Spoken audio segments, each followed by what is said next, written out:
তাকওয়া অর্জনের সঙ্গে আল্লাহর ভালোবাসা পাওয়ার সম্পর্ক রয়েছে, আর আপনারা দেখছেন তাকওয়ার আলো। আসসালামু আলাইকুম ওয়া রাহমাতুল্লাহি ওয়া বারাকাতুহু। আজ আমার সবচেয়ে কাছের ছোটবেলার বান্ধবী নিপার গায়ে হলুদ। আমি তো 2 দিন আগে এসে পড়েছি। বেস্ট ফ্রেন্ড বলতে কথা, খুব হইচই করছি। ছোট থেকে সাজগোজ খুব বেশি একটা পছন্দ না আমার, তাই আজও তেমন সাজিনি।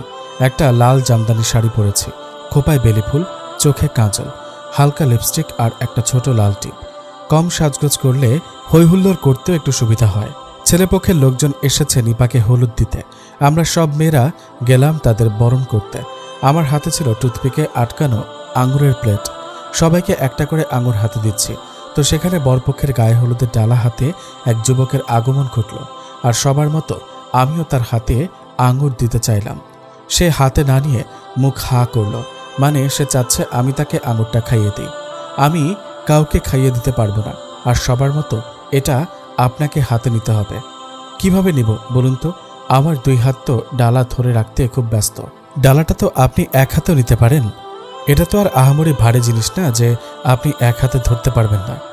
আমি বড্ড বেশি দুর্বল, গায়ে এত জোর নেই, তাই 2 হাতে ধরে রেখেছি। সোজাসুজি বললেই তো পারেন, আপনি আমার হাত থেকে খেতে চাইছেন।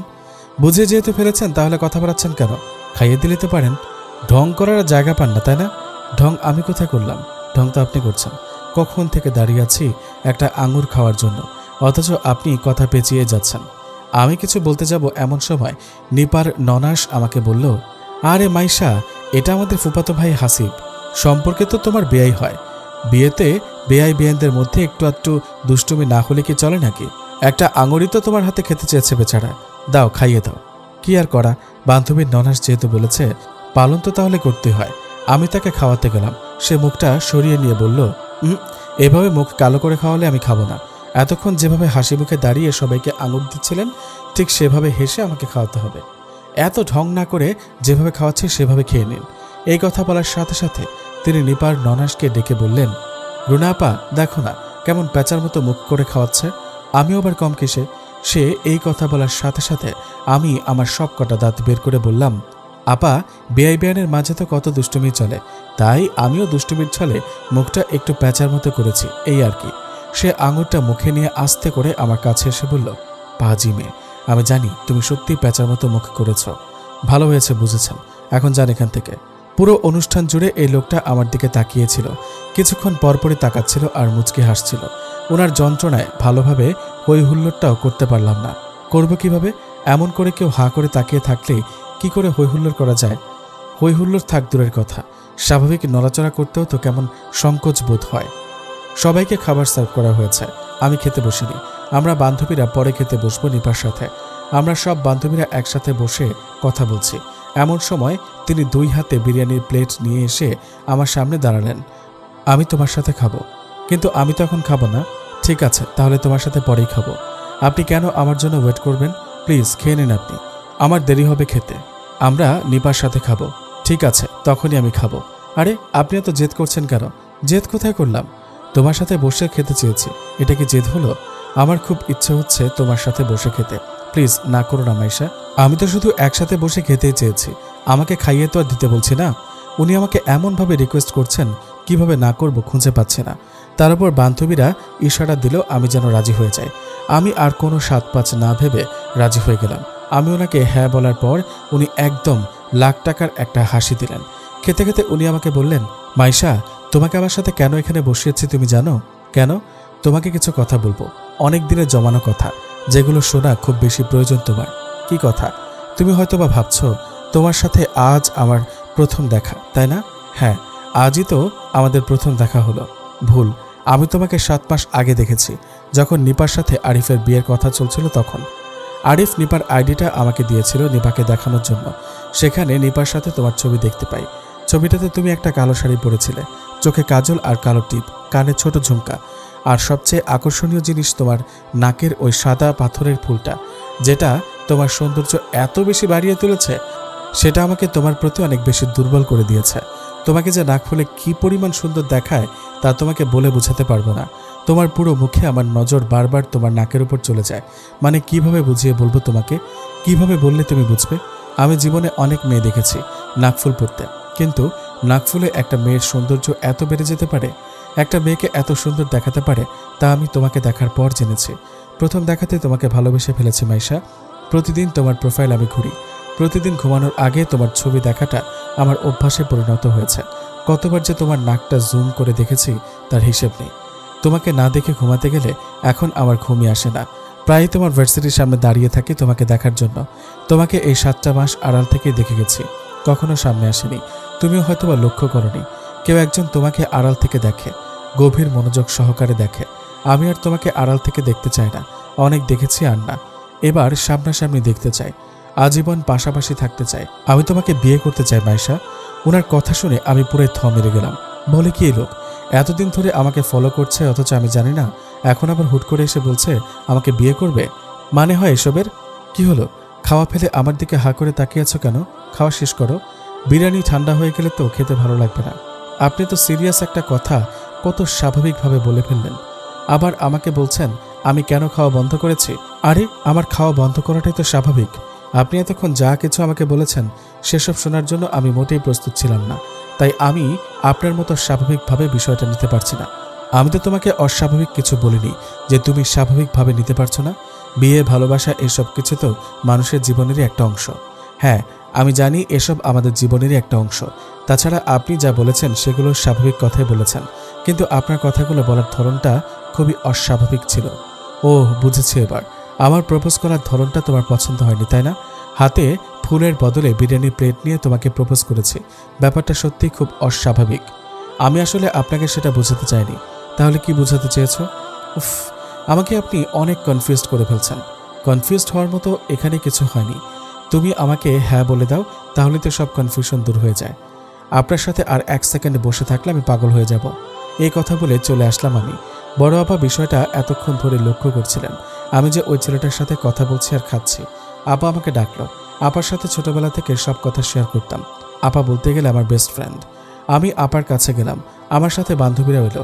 বড় আপা জিজ্ঞেস করলো, কিরে ছেলেটা কে ছিল? আরিফ ভাইয়ের ফুফাতো ভাই। কি কথা বলছিল ছেলেটা তোকে? বাদ দাও এসব কথা আপা, বাসায় যেয়ে বলবো। এখন বল, আমরা সেই কখন থেকে ওয়েট করছি শোনার জন্য। আনিকা বলল, এখনই শুনতে হবে? হ্যাঁ এখনই বলবি, টুম্পা বলল। ওদেরকে সব কথা বললাম। সব শুনে আপা বলল, ছেলেটা দেখতে শুনতে তো ভালোই, ওর নাম কি, কি করে? ওনার নাম হাসিব। কি করে না করে ওসব কিছুই জানি না। জিজ্ঞেস করিসনি কেন? ওর কথাবার্তা শুনে তো মনে হচ্ছে ছেলেটা ভালোই, কারণ ও তোকে সরাসরি বিয়ে করবে বলেছে। এখনকার যুগের ছেলেরা তো বিয়ে করতে চায় না, এরা তো শুধু প্রেম করতে চায়। আপু একদম ঠিক কথা বলেছেন। এই মাইশা, তুই ওনার সম্পর্কে 2-1টা কথা তো জিজ্ঞেস করতে পারতি। তুই বুঝতে পারছিস না ব্যাপারটা। হুট করে কেউ এসব কথা বললে কি মাথা ঠিক থাকে নাকি? তুই বল। এসব শোনার পর তো মনে হচ্ছিল আমার কান বন্ধ হয়ে আসছে। ওই দেখ, এখনও তোর দিকে তাকিয়ে আছে। আচ্ছা দাঁড়া, আমি আর তোর দুলাভাই ছেলেটার সাথে কথা বলে আসি। না, তুই একদম যাবি না আপা। এত গায়ে পড়ে কথা বলার খোঁজ নেওয়ার কোনো প্রয়োজন নেই। এখানে গায়ে পড়ে কথা বলার কি হলো? ছেলেটাকে দেখে তো আমার ভালোই লাগছে। তোকে কিন্তু আমি না করেছি। এখানে আমরা বিয়ের অনুষ্ঠানে এসেছি, অনুষ্ঠানটাকে ভালোভাবে এনজয় করি। হাসিবের চ্যাপ্টারটা অনুষ্ঠান পর্যন্তই সীমাবদ্ধ, এরপর আর ওকে খুঁজেও পাওয়া যাবে না। বিয়ের অনুষ্ঠানে এমন টুকটাক প্রপোজ করাকরি হয়ই। পেছন থেকে হাসিব হেসে বলল, মাইশা তুমি কিন্তু আমার কথাগুলো খুব হালকাভাবে নিচ্ছ। আমি কিন্তু তোমাকে টুকটাক প্রপোজ করিনি। হতে পারে আমি তেমন প্রিপারেশন নিয়ে হাঁটু গেড়ে প্রপোজ করিনি। প্রপোজটা হুট করে করেছি, তার মানে তো এই না যে তুমি এটাকে টুকটাক প্রপোজ বলবে। আমি কিন্তু তোমার সাথে প্রেম করতে চাইনি, বিয়ে করতে চেয়েছি। এটা কোনো ছোটোখাটো বিষয় না মাইশা। আপনি আবার এসেছেন আমার মাথাটা নষ্ট করার জন্য? হ্যাঁ এসেছি। দূর থেকে দেখছিলাম তোমার বড় বোন আমাকে নিয়ে কিছু একটা তোমাকে বলছে। আমার কাছে কেন যেন মনে হলো উনি আমার সাথে কথা বলতে চাইছে, তাই চলে এলাম কথা বলতে। কি আপা, ঠিক বলেছি তো? তুমি কিভাবে জানো আমি মাইশার বড় বোন? আমি আপনাদের সম্পর্কে সবকিছু জানি, এমন কোনো কথা বাদ নেই যে আমি জানি না। আটঘাট বেঁধেই আমার বোনের কাছে এসেছো দেখা যায়। তা বলতে পারেন। আসুন কোথাও বসি। এসব গুরুত্বপূর্ণ কথা তো আর দাঁড়িয়ে বলা যায় না। আমরা একটা কর্নার টেবিলে বসলাম। আপা বলল, তুমি নাকি মাইশাকে বিয়ে করতে চাইছো? জি। ভালো কথা, তো তোমার সম্পর্কে কিছু বলো। কে তুমি, কি করো, পরিবার কে কে আছে? আমি হাসিব, একটা মাল্টিমিডিয়া কোম্পানিতে চিফ এক্সিকিউটিভ হিসেবে কর্মরত আছি। মাসে 50,000 টাকা স্যালারি পাই। 2004 সালে এসএসসি পাশ করেছে। মাইশার সাথে আমার বয়সের ব্যবধান 8 বছরের, যা বিয়ে করার জন্য একদম পারফেক্ট। পরিবারে বাবা নেই, উনি মারা গেছেন। এছাড়া আমার মা আছেন, একজন বড় ভাই আছে। দুজন বোন আছে আর দুজনেরই বিয়ে হয়ে গেছে। ভাইয়েরও বিয়ে হয়ে গেছে। ভাই আর ভাইয়ের বউ রাজশাহী আলাদা বাসায় থাকে। বাবা আমাদের জন্য ঢাকায় 3 রুমের ছোট্ট একটা বাড়ি রেখে গেছেন। সেই বাড়িতে মা আর আমি থাকি। আমার সংসারে কোনো ঝামেলা নেই।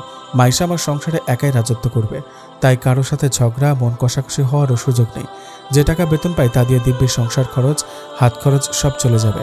আমি আপনার বোনকে অনেক বেশি ভালোবাসি, আজীবন ভালোবাসবো। অতএব ওকে কষ্ট দেওয়ার কোনো প্রশ্নই আসে না। আপনার বোন অতিরিক্ত রাগী মেয়ে, সেটা আমি জানি, তাই ভুলেও ওর সাথে ঝগড়া করতে যাব না। আমি সারা জীবন আপনার বোনের একান্ত বাধ্যগত হয়ে থাকব, মানে একদম বউ ভক্ত যাকে বোঝায় আর কি। আপা ওনার কথা শুনে খুব হাসছেন, কিন্তু আমার মোটেও হাসি পাচ্ছে না। ওনাকে আমার কেমন যেন অস্বাভাবিক মনে হচ্ছে। আপা ওনাকে বললেন, সবই তো বুঝলাম, বিয়ে যেহেতু করতে চাচ্ছ তাহলে পরিবারের লোকজনকে আমার বাবা মায়ের সাথে কথা বলতে বলো। ওনাদের ছাড়া তো আর বিয়ে দেওয়া সম্ভব না। আমার মা আর আরিফের বড় বোন অলরেডি আপনার মা বাবার সাথে কথা বলে ফেলেছে। এই কথা শুনে আপা আর আমি বোকার মতো একজন আরেকজনের মুখের দিকে তাকিয়ে আছি। কখন কথা বলল? এই তো আমি যখন আপনার বোনকে বিয়ের কথা বলছিলাম তখন। তার মানে তোমার মা জানেন বিষয়টা? আরে শুধু মা কি বলছেন, আত্মীয় স্বজন সবাই জানে আমি মাইশার প্রেমে পড়েছি, ওকে আমি বিয়ে করতে চাই। বলো কি? সত্যি বলছি। বিশ্বাস না হলে এখানে আমাদের পরিবারের যারা এসেছে তাদের সবাইকে জিজ্ঞেস করে দেখতে পারেন। আচ্ছা, আপনার কাছে কি মনে হচ্ছে না আপনি খুব অস্বাভাবিক কাজ করছেন? অস্বাভাবিক কেন? আর নয়তো কি, এভাবে কেউ নিজের বিয়ের ঢোল নিজেই বাজায় নাকি? আমি বাজাই, এজন্যই তো আপনি অস্বাভাবিক। আমি অস্বাভাবিক না, আমি ইউনিক। অন্য 10টা ছেলের চেয়ে আমি একদম আলাদা। আপনি কেমন নির্লজ্জের মতো এসব কথা বলে যাচ্ছেন? বিয়ে করতে যদি লজ্জা না লাগে তাহলে বলতে কিসের লজ্জা? আর এই 7 মাসে তোমাকে নিয়ে এত বেশি ভেবেছি আর সবার সাথে তোমার গল্প করেছি যে এখন তোমাকে বিয়ে করার ব্যাপারে কোনো কথা বলতে আমার একটু লজ্জা লাগে না, বরং অনেক বেশি খুশি লাগে। বড় দুলাভাই এসে বললেন, তুমি কি হাসিব? জি। আপনি নিশ্চয়ই মাইশার দুলাভাই। বাহ, আমাকে তুমি এক দেখাতে চিনে ফেলেছ। এ কথা বলে দুলাভাই হাসিবের দিকে হাত বাড়িয়ে দিল হ্যান্ডশেক করার জন্য, আর উনি হাত না বাড়িয়ে সবকটা দাঁত বের করে দুলাভাইকে জড়িয়ে ধরলেন। আপা আমার কানের কাছে এসে আস্তে করে বলল, ছেলেটাকে আমার খুব পছন্দ হয়েছে, কথা শুনলেই বোঝা যায় খুব সাদাসিধে মনের মানুষ। চুপ করতো আপা, প্রথম দেখাতে কাউকে এত ভালো মনে করা ঠিক না। দুলাভাই বলল, এতক্ষণ তোমার মা আর মামাতো বোন তোমাদের দুজনের বিয়ের কথা বলছিল আমার শ্বশুর শাশুড়ির সাথে। ওনারা তোমার সাথে কথা বলতে চাচ্ছেন, তোমরা দুজন একটু আসো আমার সাথে। আমি আর কোনো কথা না বাড়িয়ে দুলাভাইয়ের সাথে গেলাম। আব্বু আম্মু ডেকেছে, এখানে আর কথা বাড়ানো যাবে না। হাসিবের মা আমাকে দেখে খুব সুন্দর করে হাসি দিয়ে আমাকে জড়িয়ে ধরলেন। এতদিন তোমাকে শুধু ছবিতেই দেখে গেছি, আজ সামনাসামনি দেখলাম। তুমি ছবির চেয়ে দেখতে আরও অনেক বেশি সুন্দর। আমার ছেলেটা তো তোমার জন্য পাগল, প্রতিদিন অফিস থেকে এসেই আগে তোমার ছবিটা দেখে। কতদিন ছেলেটাকে বলেছি তোমার বাসায় বিয়ের প্রস্তাব পাঠানোর জন্য, ও বারবার এক কথাই বলতো, আগে নাকি ও তোমাকে সরাসরি বলবে। তাই আজ এখানে আসার সময় বলেই এসেছি, আজ মাইশাকে তোর মনের কথা না বললে আমি নিজেই যেয়ে ওকে সব বলে দিব। সবাই খুব খুশি মনে কথা বলছে। হাসিবের মা আমাকে প্রশ্ন করছেন আর আমি উত্তর দিচ্ছি। আর হাসিব তো আব্বু আম্মুর সাথে এমনভাবে কথা বলছে মনে হচ্ছে উনি আব্বু আম্মুর বন্ধু টাইপ কিছু একটা হবে। কি অদ্ভুত, একটা মানুষ নিজের বিয়ের ব্যাপারে এতটা নির্লজ্জ কিভাবে হতে পারে? আমি কেমন একটা ঘোরের মাঝে পড়ে আছি। সবকিছু খুব দ্রুত হচ্ছে। এখানে এসেছিলাম বান্ধবীর বিয়ে খেতে, এখন দেখি আমার নিজের বিয়ের কথা চলছে। বিরক্ত লাগছে অনেক। ওনাদের ভাবসাব দেখে মনে হচ্ছে আমি অলরেডি ওনাদের ঘরের বউ হয়ে গেছি। আমাকে ঘিরে ছোটখাটো একটা জটলা তৈরি হয়েছে। জটলাটা হাসিবের আত্মীয় স্বজনেরা তৈরি করেছে। সবার মুখে এক কথা, তোমার কথা হাসিবের মুখে অনেকটা শুনেছি। তুমি সত্যি অনেক সুন্দর। হাসিবের মাঝে আমার হাতটা ধরেছেন, সে কখন থেকে ধরে বসে আছেন। আমি চিন্তায় পড়ে যাচ্ছি, ভদ্রমহিলা না আবার আমার আঙুলে এখনই আংটি পরিয়ে দেয়। আমার মুখ দেখে আম্মু বুঝে গেছে যে আমি বিরক্ত হচ্ছি। আম্মু চোখ বড় করে আমাকে ইশারা দিলেন আমি যেন একদম স্বাভাবিকভাবে বসে থাকি। অনুষ্ঠান শেষে চলে আসার সময় হাসিবের মা আমাকে জড়িয়ে ধরে কপালে চুমু খেলেন আর বললেন, মা সত্যি নাক ফুলে তোমাকে খুব সুন্দর দেখায়। আমার পাশ দিয়ে হাসিব যেতে যেতে বলল, রেডি হয়ে যাও মাইশা, কিছুদিন পর আমাদের বিয়েটাও সম্পন্ন হয়ে যাবে। আমি কোনো উত্তর দিইনি, কারণ এসব আমার মোটেও পছন্দ হচ্ছে না। এমনিতেই বাসায় আব্বু আম্মু আত্মীয় স্বজন সব পেছনে লেগেই থাকে আমাকে বিয়ে দেওয়ার জন্য। আমি রাজি হই না। সবেমাত্র অনার্স 3rd ইয়ারে উঠেছি, আরও 2 বছর লাগবে অনার্স কমপ্লিট হতে। এখন বিয়ে করে ফেললে পরে যদি ওনারা আমাকে পড়ালেখা না করায় তখন আমার এত বছরের কষ্টটাই বিফলে যাবে। ধুর, কিচ্ছু ভালো লাগছে না। নিবাদের বাড়িতে আজ আর থাকিনি, চলে এসেছি। কারণ বাসায় এই বিয়ে নিয়ে কি কথা হবে না হবে সব তো আমাকে জানতে হবে। আব্বু আপা দুলাভাইকে সাথে করে নিয়ে এসেছেন এ ব্যাপারে কথা বলবেন বলে। বাসায় এসেই আব্বু আমার বড় চাচাকে ফোন করলো হাসিব সম্পর্কে জানার জন্য, কারণ আমার বড় চাচার বাসা হাসিবদের এলাকায়। খোঁজ নিয়ে জানতে পারলো আমার বড় চাচার ছেলে আর হাসিব ক্লাসমেট ছিল। ওনারা খুবই ভালো মানুষ। সেখানে বিয়ে হলে আমার সুখের কোনো শেষ থাকবে না। ব্যাস, আমার বাবা মা এর খুশি আর দেখে কে। আমার বড় ভাইকে দুলাভাই বিদেশে ফোন দিয়ে জানালো সব। আমার ভাই হ্যাঁ বলে দিয়েছে। আমার ঘরের লোকজনদের খুশির মাত্রা আর আমার দুশ্চিন্তার মাত্রা আরও দ্বিগুণ হয়েছে। আম্মু বলল, ছেলেটাকে আমার খুব পছন্দ হয়েছে, বিশেষ করে ওর মাটাকে আমার আরও বেশি পছন্দ হয়েছে। নিশ্চিন্তে ওই ঘরে আমার মেয়েটাকে দিতে পারবো। হ্যাঁ আম্মু, ছেলের মা খুব সহজ সরল, মাইশার ওই সংসারে কোনো সমস্যা হবে না। আমার মা আর বোন আমার দুই পাশে এসে বসেছে। এরা বসে বসে আমার ভবিষ্যৎ সুখ বর্ণনা করছে আর কিছুক্ষণ পরপর আমার গালে চুমু খাচ্ছে। মানে এমন একটা অবস্থা হয়েছে, ওরা গায়ে হলুদের অনুষ্ঠানে ঠোঁটে যে লিপস্টিক লাগিয়েছিল সমস্ত লিপস্টিক আমার গালে মেখে দিয়েছে। আম্মুকে বললাম, এখন বিয়ে করলে আমার পড়ালেখা? আমার কথা শেষ হওয়ার আগেই আম্মু আর আপা দুজনই একসাথে বলে উঠল, এক থাপ্পড়ে তোর গাল লাল করে ফেলবো, বেয়াদব মেয়ে কোথাকার। দুনিয়া থেকে তুই একাই পড়ালেখা করিস, আর কেউ করে না বুঝি? বিয়ের পর পড়ালেখা করবি, এই এক পড়ার বাহানা করে কত বিয়ের প্রস্তাব ফিরিয়ে দিয়েছিস।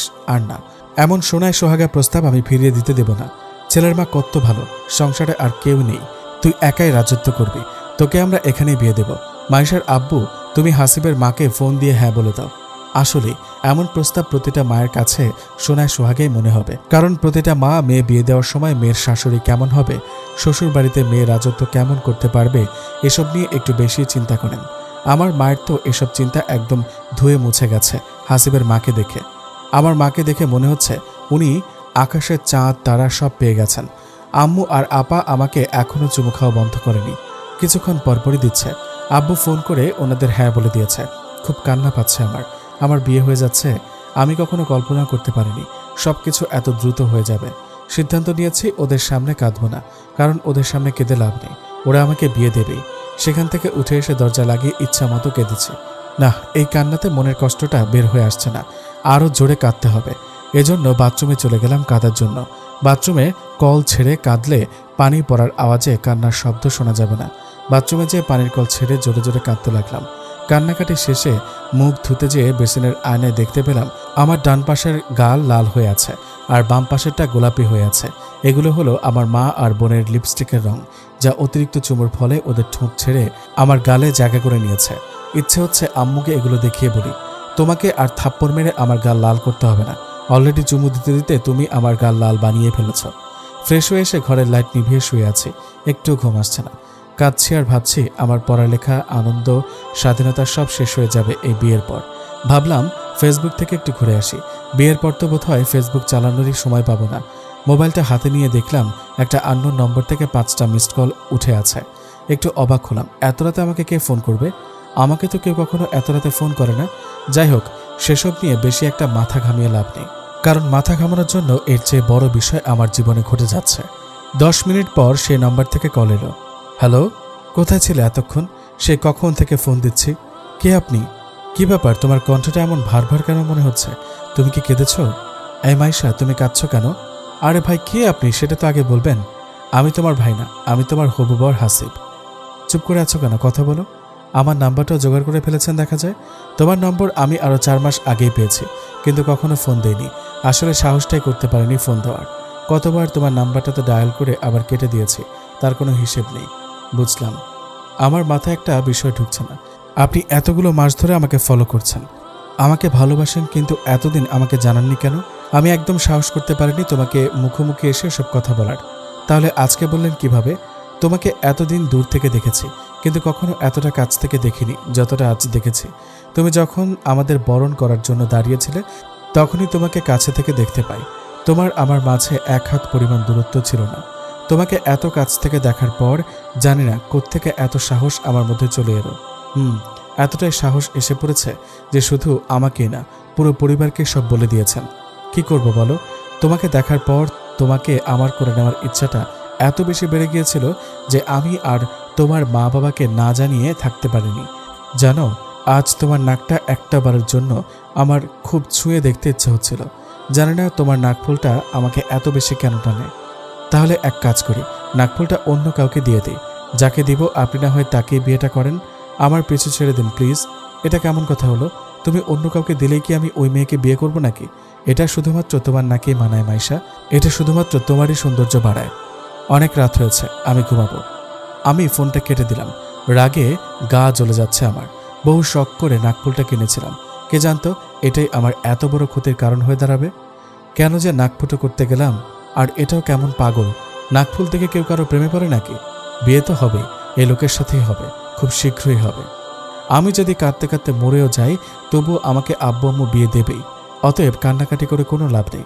বিয়ের আর যে কটা দিন বাকি আছে সে কটা দিন না হয় খুব আনন্দ করে কাটাই। বিয়ের পর তো আর হৈহুল্লোড় করতে পারবো না। শ্বশুরবাড়ি বলতে কথা, শ্বশুরবাড়িতে তো আর নিজের মতো করে চলা যায় না। কাল নিপার বিয়ে। নিপার বিয়েটাই বোধহয় আমার অবিবাহিত জীবনের শেষ বিয়ে, যেটাকে আমি মন খুলে উপভোগ করতে পারবো। কাল আমি খুব হৈহুল্লোড় করব। আমার বিয়ের কথা আমি কাল মাথায় আনবো না। কাল ভোরেই নিপাদের বাসায় চলে যাব। পরদিন ভোর 5:30টায় ঘুম থেকে উঠেই ফ্রেশ হয়ে রেডি হয়ে 6:30টায় বাসা থেকে বের হলাম। আসার সময় আব্বু বারবার বলছিল নাস্তা করে যেতে, কিন্তু আমি শুনিনি। কেন শুনবো? ওরা কি আমার কথা রেখেছে যে আমি ওদের কথা শুনবো? রিকশায় বসে আছি, মৃদু শীতল বাতাস এসে গায়ে লাগছে, কি যে ভালো লাগছে। রিকশার হুডটা ফেলে দিলাম যাতে বাতাসটা আরেকটু ভালো মতো উপভোগ করতে পারি। রাস্তায় কোনো যানজট নেই, শোরগোল নেই। মনে হচ্ছে পুরো রাস্তাটার মালিক আমি একা। ইস, এমন করে যদি ঘুরে বেড়াতে পারতাম সবসময়। কিন্তু সে ভাগ্য কি আর আছে? বিয়ে হয়ে যাচ্ছে আমার। ধুর, আমিও যে কি না, গতকাল রাতেই না সিদ্ধান্ত নিয়েছি এই বিয়ে নিয়ে আর একটুও ভাববো না। তবুও ভাবছি এসব আজে বাজে কথা। নিপাতের বাসায় পৌঁছালাম। আন্টি আমাকে দেখে টেনে নিয়ে গেলেন ওনার রুমে। আমার পেছন পেছন নিপা এলো। কিরে, তোর বিয়ের গাড়ি কতটুকু এগোলো? এগুলো কি বলছো আন্টি? বলো যে পৌঁছে গেছে। বান্ধবী? আঙ্কেল আন্টি হ্যাঁ বলে দিয়েছে? গতকাল রাতেই বলে দিয়েছে। যাক, ভালোই হলো। আমার মেয়ে আর তুই এখন শুধু বান্ধবী না, এখন তোরা সম্পর্কে যা হয়ে যাবি। তুমি মনে হচ্ছে খুব বেশি খুশি। ওমা, খুশি হব না? কিন্তু তোকে দেখে মনে হচ্ছে তুই খুশি না। ঠিক বলেছ, আমি একদম খুশি না। কেন খুশি না? হাসিব কত ভালো একটা ছেলে, লম্বা, সুন্দর, ভালো জব করে, ভদ্র, তোকে কত ভালোবাসে। এমন সব দিকে মিলিয়ে পাত্র খুঁজে পাওয়া যায় নাকি? হ্যাঁ, ছেলেটা একটু শ্যামলা, কিন্তু চেহারা তো সুন্দর। এমন ছেলে ভাগ্য জুড়ে মেলে। উফ আন্টি, আমি কি বলেছি ছেলে খারাপ? এখন আমি বিয়ে করতে চাচ্ছি না, বুঝো না কেন? এখন বিয়ে করলে আমার পড়ালেখা বন্ধ হয়ে যাবে। এত কষ্ট করে এতগুলো বছর পড়ালেখা করলাম, এখন এই বিয়ের জন্য গ্রাজুয়েশনটা কমপ্লিট করা হবে না। একদম তীরে এসে তরে ডুবে যাচ্ছে। এটা কি মেনে নেওয়া যায় তুমি বলো? তো কি হয়েছে? বিয়ে তো আমিও করছি। কই, আমার তো পড়ালেখা বন্ধ হবে না। তুই শুধু শুধু চিন্তা করছিস। তোকে পড়াবে তার মানে তো এই না যে আমাকেও পড়ালেখা করাবে। তাছাড়া হাসিবকে তো আমি ঠিকঠাক মতো জানতেই পারলাম না। সবকিছু কত দ্রুত হয়ে যাচ্ছে, তাই এসব আমার মেনে নিতে কষ্ট হচ্ছে। আর এসব কিচ্ছু না, আস্তে আস্তে দেখবি সব ঠিক হয়ে যাবে। অনেক কথা হয়েছে, এখন আমাকে খেতে দাও, ক্ষুধা লেগেছে প্রচুর। আমি আর নিপা একসাথে বসে আছি, খাচ্ছি আর মনে মনে ভাবছি আজ বিয়েতে ইচ্ছে মতো লাফালাফি করব।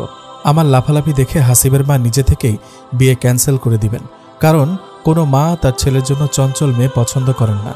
তারা বরাবরই শান্তশিষ্ট মেয়ে পছন্দ করেন। এখন দেখা যাক আমার লাফালাফি কতটুকু কাজে আসে। খাওয়া শেষে সবাই মেয়েরা মিলে আবার নিপাকে হলুদ মাখিয়ে গোসল করালাম। ভালোই মজা লাগছে ওর বিয়েতে। আমি বুঝি না আরেকজনের বিয়ে দেখতে আমার এত আনন্দ লাগে, অথচ আমার নিজের বিয়ের ব্যাপারে এত রাগ, এত কষ্ট লাগে কেন? 10টার দিকে নিপাকে নিয়ে পার্লারে গেলাম। আজ নিপার সাথে আমিও সাজবো। জীবনে কোনোদিন পার্লারে সাজিনি, কিন্তু আজ সাজবো। তবে হ্যাঁ, বেশি সাজবো না। যিনি সাজাবেন তাকে বলেছি আমাকে কম করে সাজাতে, কিন্তু সুন্দর করে সাজাতে। মোটামুটি কাজ করা গাঢ় সবুজের কাতান শাড়ি পরেছি আজকে। খোপায় রজনীগন্ধার মালা লাগিয়েছি, একটু ভারী গয়নাও পরেছি। মহিলা একদম আমার মন মতো করে আমাকে সাজিয়ে দিয়েছেন। আয়নায় বারবার নিজেকে দেখছি। নিপা হেসে বলল, হয়েছে তো, আর কত দেখবি নিজেকে, এবার থাম। সাজগোজের পালা শেষে কমিউনিটি সেন্টারে গেলাম। আধা ঘন্টা পর বর পক্ষ এলো। ব্যাস, আমিও শুরু করে দিলাম হই হুল্লোড় করা। গেটে নিপার বরকে আটকে দিয়েছি। আমাদের দাবিকৃত টাকা ছাড়া ওনাকে যেতে দিব না। আজ গেটে সবচেয়ে বেশি চেঁচামেচি আর দুষ্টুমি আমিই করেছি। আশ্চর্যের বিষয় হচ্ছে হাসিব একটা কথা বলেনি ছেলের পক্ষ থেকে। ও দূরে দাঁড়িয়ে আমাকে দেখছে আর মুচকি হাসছে। টাকা উদ্ধার শেষে নিপার বরকে ভেতরে নিয়ে গেলাম। খুব দুষ্টুমি করছে, বিশেষ করে হাসিবের মায়ের সামনে আরো বেশি করে করছে।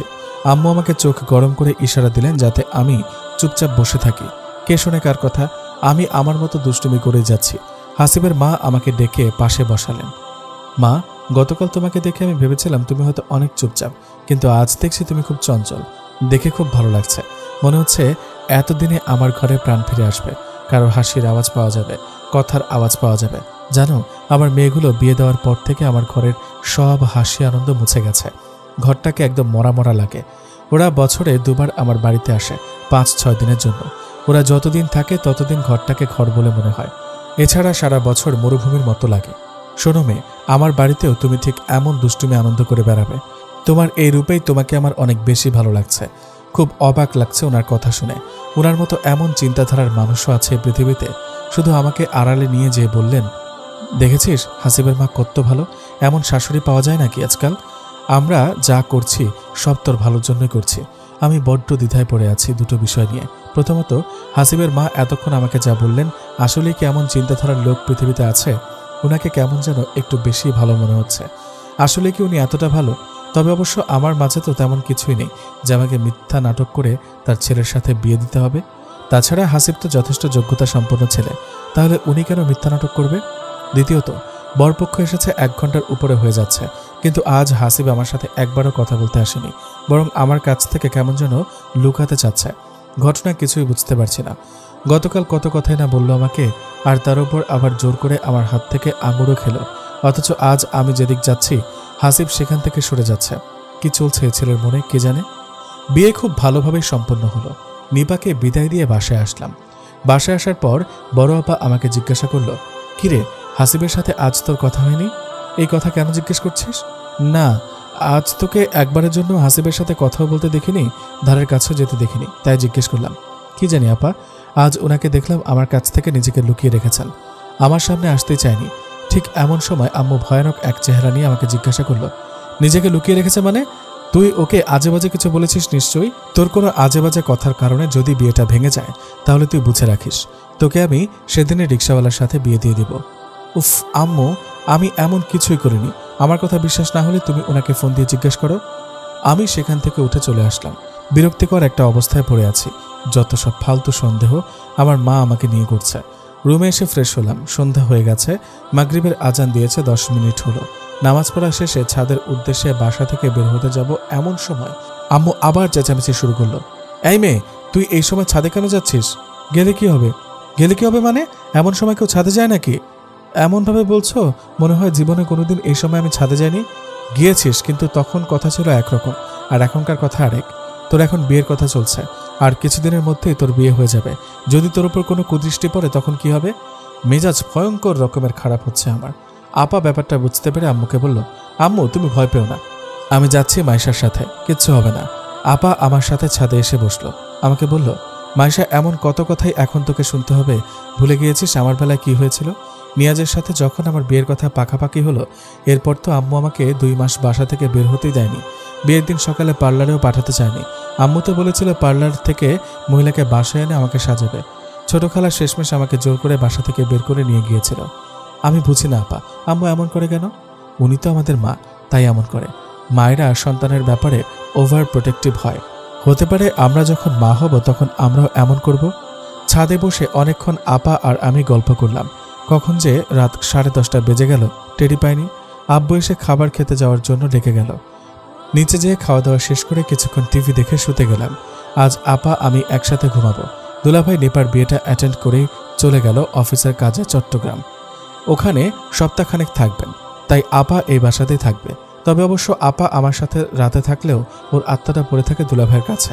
আপা যতবারই আমাদের বাসায় এসে থাকে ততবার প্রতিদিন দুলাভাইয়ের সাথে রাত 3টা-4টা পর্যন্ত ফোনে কথা বলেছে।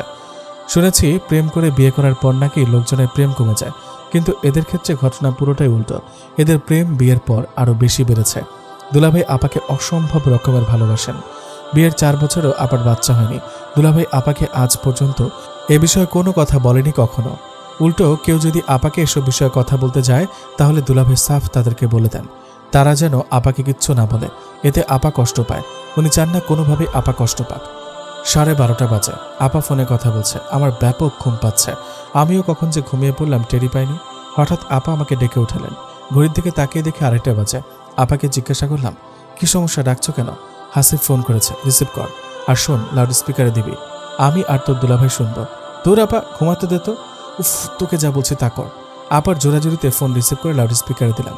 হ্যালো, এ নিয়ে 3 বার ফোন করলাম, কিন্তু তোমার তো সেদিকে হুঁশ নেই। তুমি তো আরামে ঘুমাচ্ছ। ঘুমার সময় ঘুমাবো না তো কি করব? আমার ঘুম নষ্ট করে দিয়ে নিজে আরাম করে ঘুমাচ্ছ, এটা কি ঠিক?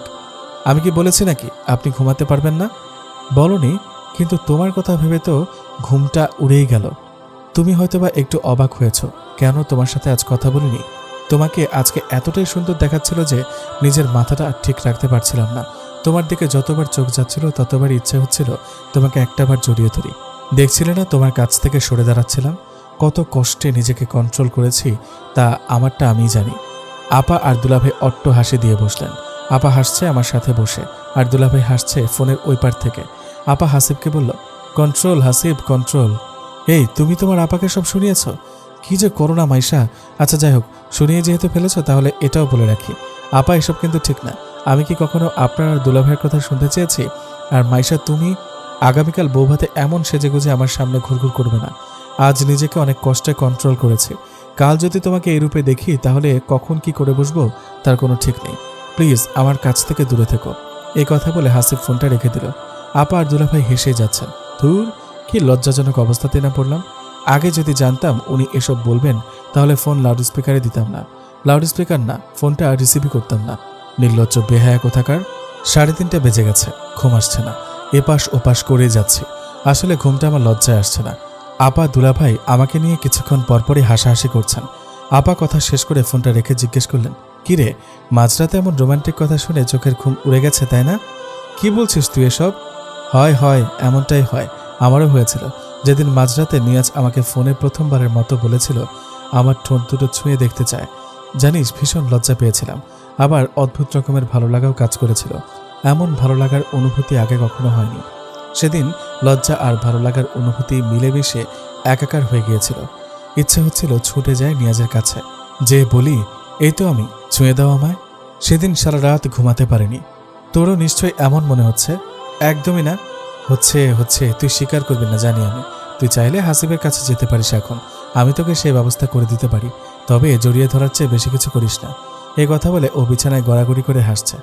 আপা, তুই কিন্তু অতিরিক্ত করছিস। যা, আমি তোর সাথে ঘুমাবই না। আমি অন্য রুমে এসে শুয়ে পড়লাম। আমার সত্যিই খুব লজ্জা লাগছে। আপা, হাসিব এসব কি বলে যাচ্ছে আমাকে? ঠিকমতো চিনি না, জানি না, সে নাকি আমাকে জড়িয়ে ধরবে। এগুলো কোনো কথা হলো?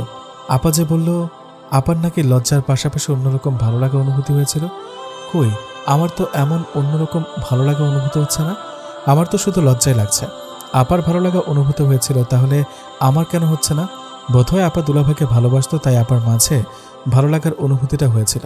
আমি তো হাসিবকে ভালোবাসি না, তাই আমার তেমনটা অনুভব হচ্ছে না। আপা পেছন থেকে এসে আমাকে ডাকছেন, এই মাইশা ওঠ, ওই রুমে চল। যাব না আমি। সে কখন থেকে তুই আমাকে নিয়ে মজা করে যাচ্ছিস? আর করবো না, তুই চল প্লিজ, আমার একা ঘুমাতে ভয় লাগে। আমাকে নিয়ে মজা করার সময় খেয়াল ছিল না? সরি বোন, প্লিজ চল। বেচারি ভয় পাচ্ছে, তাই ওর সাথে চলে গেলাম। বহু কষ্টে ভোর 5টার দিকে ঘুম আসলো। পরদিন সকালে নিপার ফোন পেয়ে ঘুম ভাঙল। মাইশা, এক কাজ কর, তুই এখনই আমার শ্বশুর বাড়িতে চলে আয়। রাতে এখান থেকেই বৌভাতে যাবি আমার সাথে। না, আমি আসবো না। কোথায় আসবি না? তোর শ্বশুর বাড়িতেও আসবো না, তোর বৌভাতেও আসবো না। কেন? ওকে গত রাতে সব ঘটনা খুলে বললাম। ও হেসে কুটি কুটি হয়ে যাচ্ছে। ও হাসতে হাসতে ফোনটা কেটেই দিল। 2 মিনিট পর আরিফ ভাই ফোন করলো, মাইশা তুমি আসো, আমার ভাই তোমাকে কিচ্ছু করবে না। উনিও হাসছেন। আমার খুব রাগ লাগছে। নিপা কেন আরিফ ভাইকে এসব বলতে গেল? আমি আর ওনার সাথে কথা বাড়ালাম না। ঠিক আছে, আমি আসবো, এটা বলে ফোন রেখে দিলাম। কিন্তু সত্যি কথা হচ্ছে আমি যাব না। এখন যদি বলি আমি যাব না তাহলে কথা পেঁচাতেই থাকবে। রুম থেকে বের হয়ে শুনতে পেলাম আম্মু আর আপা আব্বুর সাথে কথা বলছে হাসিবের ভাই বোনকে নিয়ে। আম্মু আমাকে দেখা মাত্র বলল, শোন, হাসিবের মা ফোন দিয়েছিল। ওনার ছেলে, ছেলের বউ, 2 মেয়ে, মেয়ের জামাইরা আজ ভোরে ওনাদের বাসায় এসেছেন আরিফ নিপার বৌভাত উপলক্ষে। ওরা আজ তোকে অনুষ্ঠানে প্রথমবারের মতো সামনাসামনি দেখবে। তুই আজ খুব সুন্দর করে সেজেগুজে অনুষ্ঠানে যাবি। তোর জন্য উপটান বানিয়ে রেখেছি, নাস্তা করে উপটান লাগিয়ে গোসল করবি। আম্মু, আমি যাব না। কেন যাবি না? এমনিতে যাব না। আপা আবার অট্টহাসিতে ফেটে পড়ছে, কারণ আপা বুঝতে পারছে আমি কেন যাব না বলছি। অন্যদিকে আম্মু অগ্নিমূর্তি ধারণ করেছে। বেশি ঢং করিস তাই না? রিক্সাওয়ালার সাথে বিয়ে দিলে সব ঢং উড়ে যাবে। বেয়াদব মেয়ে, যা গোসল করতে যা। চিন্তা করে দেখলাম এখন উপটানটা না লাগালে আমার মাথায় উপটান ঢেলে দেবে। শুধু শুধু তর্ক করে লাভ নেই। আম্মু যে অগ্নিমূর্তি ধারণ করেছে, কখন আবার ঘরে আগুন লাগিয়ে দেয়। এর চেয়ে ভালো চুপচাপ আম্মুর কথা মেনে নিই। সারাদিন আজ আমাকে বেড রেস্টে রাখা হয়েছে, যাতে আমার চেহারায় কোনো প্রকারের ক্লান্তির ছাপ না দেখা যায়। সন্ধ্যা হয়ে গেছে। পিঙ্ক কালারের জর্জেট শাড়ি পরেছে। আম্মু আমার বিছানায় বসে আমাকে নির্দেশনা দিচ্ছেন কিভাবে সাজব। আম্মুর কথা মতো সাজলাম। শাড়িটা কেনার পর একদিনও পরিনি। এটার সাথে ম্যাচ করে সাদা পাথর আর রুবি পাথরে মিলিয়ে ঝুমকা, চিকন কোমরের বিছা আর হাতের মোটা দুটো চুড়ি বানিয়েছিলাম। মোটামুটি সেজেছি। চুলগুলো বাঁধতে চেয়েছিলাম। আম্মু বলল আমার চুলগুলো কোমর পর্যন্ত লম্বা আছে, তাই ছেড়ে রাখলে অনেক বেশি ভালো দেখাবে। সম্পূর্ণ রেডি হয়ে আম্মুর সামনে দাঁড়ানোর পর আম্মু বলল আমাকে নাকি পরীর মতো দেখাচ্ছে। আচ্ছা, আমাকে বারবার ঘুরে ঘুরে দেখছে। রিকশায় বসে আপা বলল তোকে দেখে আমারই মাথা খারাপ হয়ে যাচ্ছে। হাসিবের না জানি কি হাল হয়।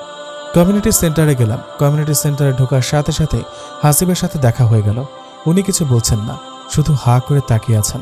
আপা বলল বলেছিলাম না তোকে, ওই দেখ তোকে দেখে বেচারার চোখ আটকে গেছে। ভেতরে যাওয়ার পরপরই হাসিবের মা ওনাদের ফ্যামিলির সবার সাথে পরিচয় করিয়ে দিলেন। ওর বোনেরা আমাকে জড়িয়ে ধরল। ওর দুলাভাইরা আমার সাথে কিছুক্ষণ দুষ্টুমি করলো।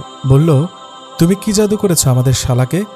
বেচারা তো এখন তোমাকে ছাড়া কিছুই বোঝে না, সারাদিন শুধু তোমার কথাই বলে। ওনাদের সাথে কথা শেষ করে বান্ধবীদের নিয়ে নিপার কাছে গেলাম। বান্ধবীরা সবাই গত রাতের ঘটনা নিয়ে হাসাহাসি করছে। নিপা বাকিদেরকেও এই ঘটনা বলে দিয়েছে। এখন আমার কাছে মনে হচ্ছে এখানে উপস্থিত সবাই এই ঘটনা জানে। আরিফ ভাইয়া আর নিপাকে বসানো হয়েছে খাবার টেবিলে। আমি আর অন্যান্য বান্ধবীরাও গেলাম সেখানে। সেখানে আরিফ ভাইয়ের কিছু বন্ধু, আত্মীয় স্বজন, হাসিবের দুলাভাইরা ছিল। আমি যে চেয়ারে বসলাম তার পাশের চেয়ারেই হাসিব বসা ছিল। আমি খেয়ালই করিনি উনি যে এখানে বসা। ওনাকে দেখা মাত্র আমি সেখান থেকে উঠতে যাব, এমন সময় উনি আমার হাত ধরে টেনে চেয়ারে বসালেন। এর 2 সেকেন্ড পরই আমার নাকে চুমু দিয়ে বসলেন। আমি তো আকাশ ভেঙে নিচে পড়ে গেলাম। মনে হচ্ছে আমি জমে যাচ্ছি।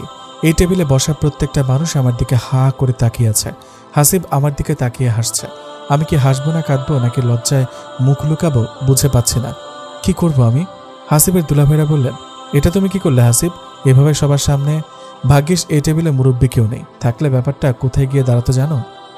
আমার এখন কান্না পাচ্ছে, লজ্জায় না রাগে কান্না পাচ্ছে। মেনে নিলাম ওনার সাথে আমার বিয়ে হবে, তাই বলে উনি এই কাজ করবেন? আমি তো মন থেকে ওনাকে এখনো মেনেই নিইনি। আমার কাছে আসার অধিকার অনুমতি কোনোটাই ওনাকে আমি দেইনি, তাহলে উনি এমনটা কেন করলো? আপা আমার মুখ দেখে বুঝে ফেললো আমি যে কোনো মুহূর্তে কেঁদে দিব। আপা আমার হাত ধরে সেখান থেকে আমাকে উঠিয়ে নিয়ে আসলো। আমাকে বলল মাইশা তোর মুখটা 5 মিনিটের জন্য ঠিক কর। আমি এখন আম্মুকে যেয়ে বলবো আমার মাথা ঘোরাচ্ছে খুব, আমি তোকে নিয়ে বাসায় যাচ্ছি। অসুস্থতার কথা বলে আম্মু আটকাবে না। আম্মু যেন একদম টের না পায় এখানে কি হয়েছে। ঘটনা আমাদের মাঝে হয়েছে, সেটা আমাদের পর্যন্ত সীমাবদ্ধ থাকুক। শুধু শুধু বড়দের কান পর্যন্ত পৌঁছানোর প্রয়োজন নেই। আপা আম্মুকে বলে আমাকে নিয়ে সেখান থেকে বেরিয়ে আসলো। বাসার সামনে এসে দেখি হাসিব আর ওনার এক বন্ধু আমাদের বিল্ডিংয়ের নিচে দাঁড়িয়ে আছে। আমাকে দেখা মাত্র এগিয়ে এসে আপাকে বলল আপা আমি মাইশার সাথে একটু আলাদা কথা বলতে চাই, প্লিজ আপা না করবেন না। রাগে আমার গা জ্বলে যাচ্ছে ওনার কথা শুনে। এবার আমি কেঁদেই দিলাম। কেমন মানুষ উনি? একে তো এত বড় ঘটনাটা ঘটিয়েছে, এখন আবার এখানে এসেছে আমার সাথে আলাদা কথা বলার জন্য। হাসিব তুমি এটা কি করলে ভাই? মাইশা তো এখনো তোমার আর ওর ব্যাপারটা স্বাভাবিকভাবে নিতে পারেনি। মানছি তোমার সাথে ওর বিয়ে হবে, কিন্তু সমস্যাটা হচ্ছে মাইশাকে স্বাভাবিকভাবে ব্যাপারটা নেওয়ার জন্য তোমার ওকে একটু সময় দেওয়া উচিত ছিল। তুমি ওকে অনেক আগে থেকে ভালোবাসো, কিন্তু ওর জন্য এসব কিছু তো একদমই হুট করে যাচ্ছে। এই বিষয়টা তো তোমার একটু বোঝা উচিত ছিল ভাই। আপা আমি বুঝতে পারছি আপনার কথাগুলো, আপনি আমাদের জাস্ট 10 মিনিটের জন্য কথা বলতে দিন। আচ্ছা ঠিক আছে, এখানে রাস্তা দাঁড়িয়ে কথা বলো না, ছাদে চলে যাও। আপা তুই কিভাবে বলছিস ওনার সাথে আমাকে একা যেতে? আমি যাব না ওনার সাথে। কমিউনিটি সেন্টারের সবার সামনে উনি যা করেছেন, আমাকে একা পেলে না জানি কি করবেন। মাইশা তুমি চলো আমার সাথে প্লিজ। আমি যাব না বলছি তো, প্লিজ চলো আমার সাথে। আমি তোমাকে কিচ্ছু করবো না, প্রমিস করছি। মাইশা যা, আমি তো নিচে আছি, হাসিব কিছু করবেন না তোকে, প্লিজ মাইশা চলো। আপার কথা মতো ছাদে গেলাম। উনি বলল মাইশা কান্না থামাও। উফ মাইশা কান্নাটা থামাও, তোমাকে এভাবে কাঁদতে দেখতে কিন্তু আমার মোটেও ভালো লাগছে না, কষ্ট পাচ্ছি আমি। আপনি এটা কেন করলেন সবার সামনে? আমি কি করেছি সেটার জন্য তোমার মেজাজ খারাপ হয়ে যাচ্ছে, অথচ তুমি যা ঘটিয়েছ তাকে তুমি ঠিক করেছ। কি করেছে আমি?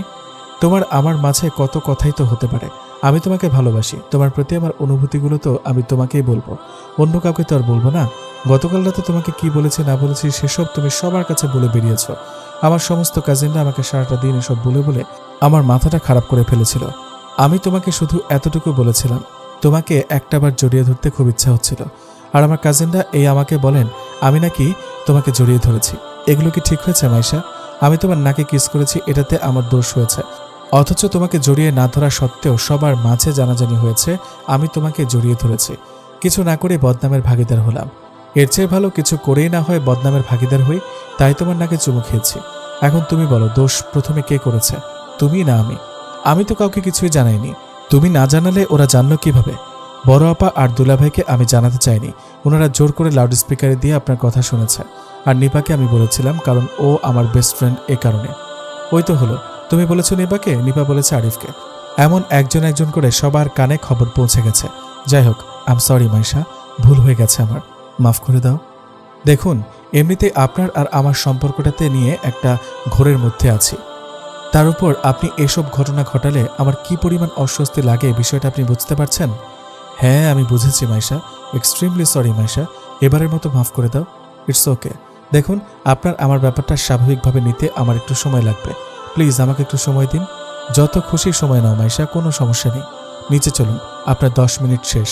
নিচে আসলাম, হাসিব চলে গেল, আপা আর আমি বাসায় ঢুকলাম। 10 মিনিট পর আম্মু আব্বু বাসায় এলো। আমি ফ্রেশ হয়ে এসে শুয়ে আছি, মাথা ব্যথা করছে খুব। গত 2 রাত ধরে ঠিকমতো ঘুম হচ্ছে না, তার উপর এই বিয়ের টেনশন। আপাকে বললাম মাথা ম্যাসেজ করে দিতে। আপা মাথা ম্যাসেজ করতে করতে আমাকে জিজ্ঞাসা করলো, কিরে, হাসিবের সাথে তোর সমাধান হলো? আপা, এই বিষয়টা নিয়ে খুব চিন্তায় আছি রে। চিন্তা করিস না, হাসিব খুব ভালো ছেলে, আস্তে আস্তে সব ঠিক হয়ে যাবে। রাতে লো পাওয়ারের একটা স্লিপিং পিল খেয়ে ঘুমাতে গেলাম, কারণ আজও যদি ঘুমাতে না পারি তাহলে নির্ঘাত বিছানায় পড়ে যাব। মোবাইলের সুইচ অফ করে দিয়েছি। হাসিবের তো আবার ফোন করার কোনো ঠিক ঠিকানা নেই। মাঝরাতে ফোন দিয়ে বসলে আমার ঘুমের 12টা বেজে যাবে। ঘুমানোর আগে আপাকেও বলে ঘুমিয়েছি, যত যাই হোক আমাকে যেন ডাকা না দেয়। পরদিন সকালে ঘুম ভাঙার পর ঘড়ির দিকে তাকিয়ে দেখি 10:30 বাজে। বাসায় খুব হইচই শুনতে পাচ্ছি। এত হইচই কিসের? দরজা খুলে বের হয়ে দেখি বড় চাচা আর ছোট চাচার ফ্যামিলি ঘরে বসা, ছোট খালার ফ্যামিলিও উপস্থিত। আপাকে জিজ্ঞেস করলাম, কিরে, এত মানুষ কেন বাসায়? আরও মেহমান আসছে, বড় খালারা, 2 মামার ফ্যামিলি, সবাই আসছে বাসায়। তোর বান্ধবীদেরও ফোন করেছে, ওরা দুপুরের মধ্যে চলে আসবে। আর এই ঘটনাটা কি সেটা তো বলবি। ঘটনা হচ্ছে আজকে তোর আক্ত হাসিবের সাথে। মানে কি? মানে তোর আক্ত হবে আজ ছোটখাটো করে। হাসিবের ছোট দুলাভাই বিদেশ চলে যাবে 12 দিন পর, দেশে আসবে 2-2.5 বছর পর। তাই যাওয়ার আগে তোদের বিয়েটা দেখে যেতে চাইছে। আপাতত ছোট করে অনুষ্ঠান হবে, পরে ধুমধাম করে আয়োজন করা হবে। কখন ঘটল এসব?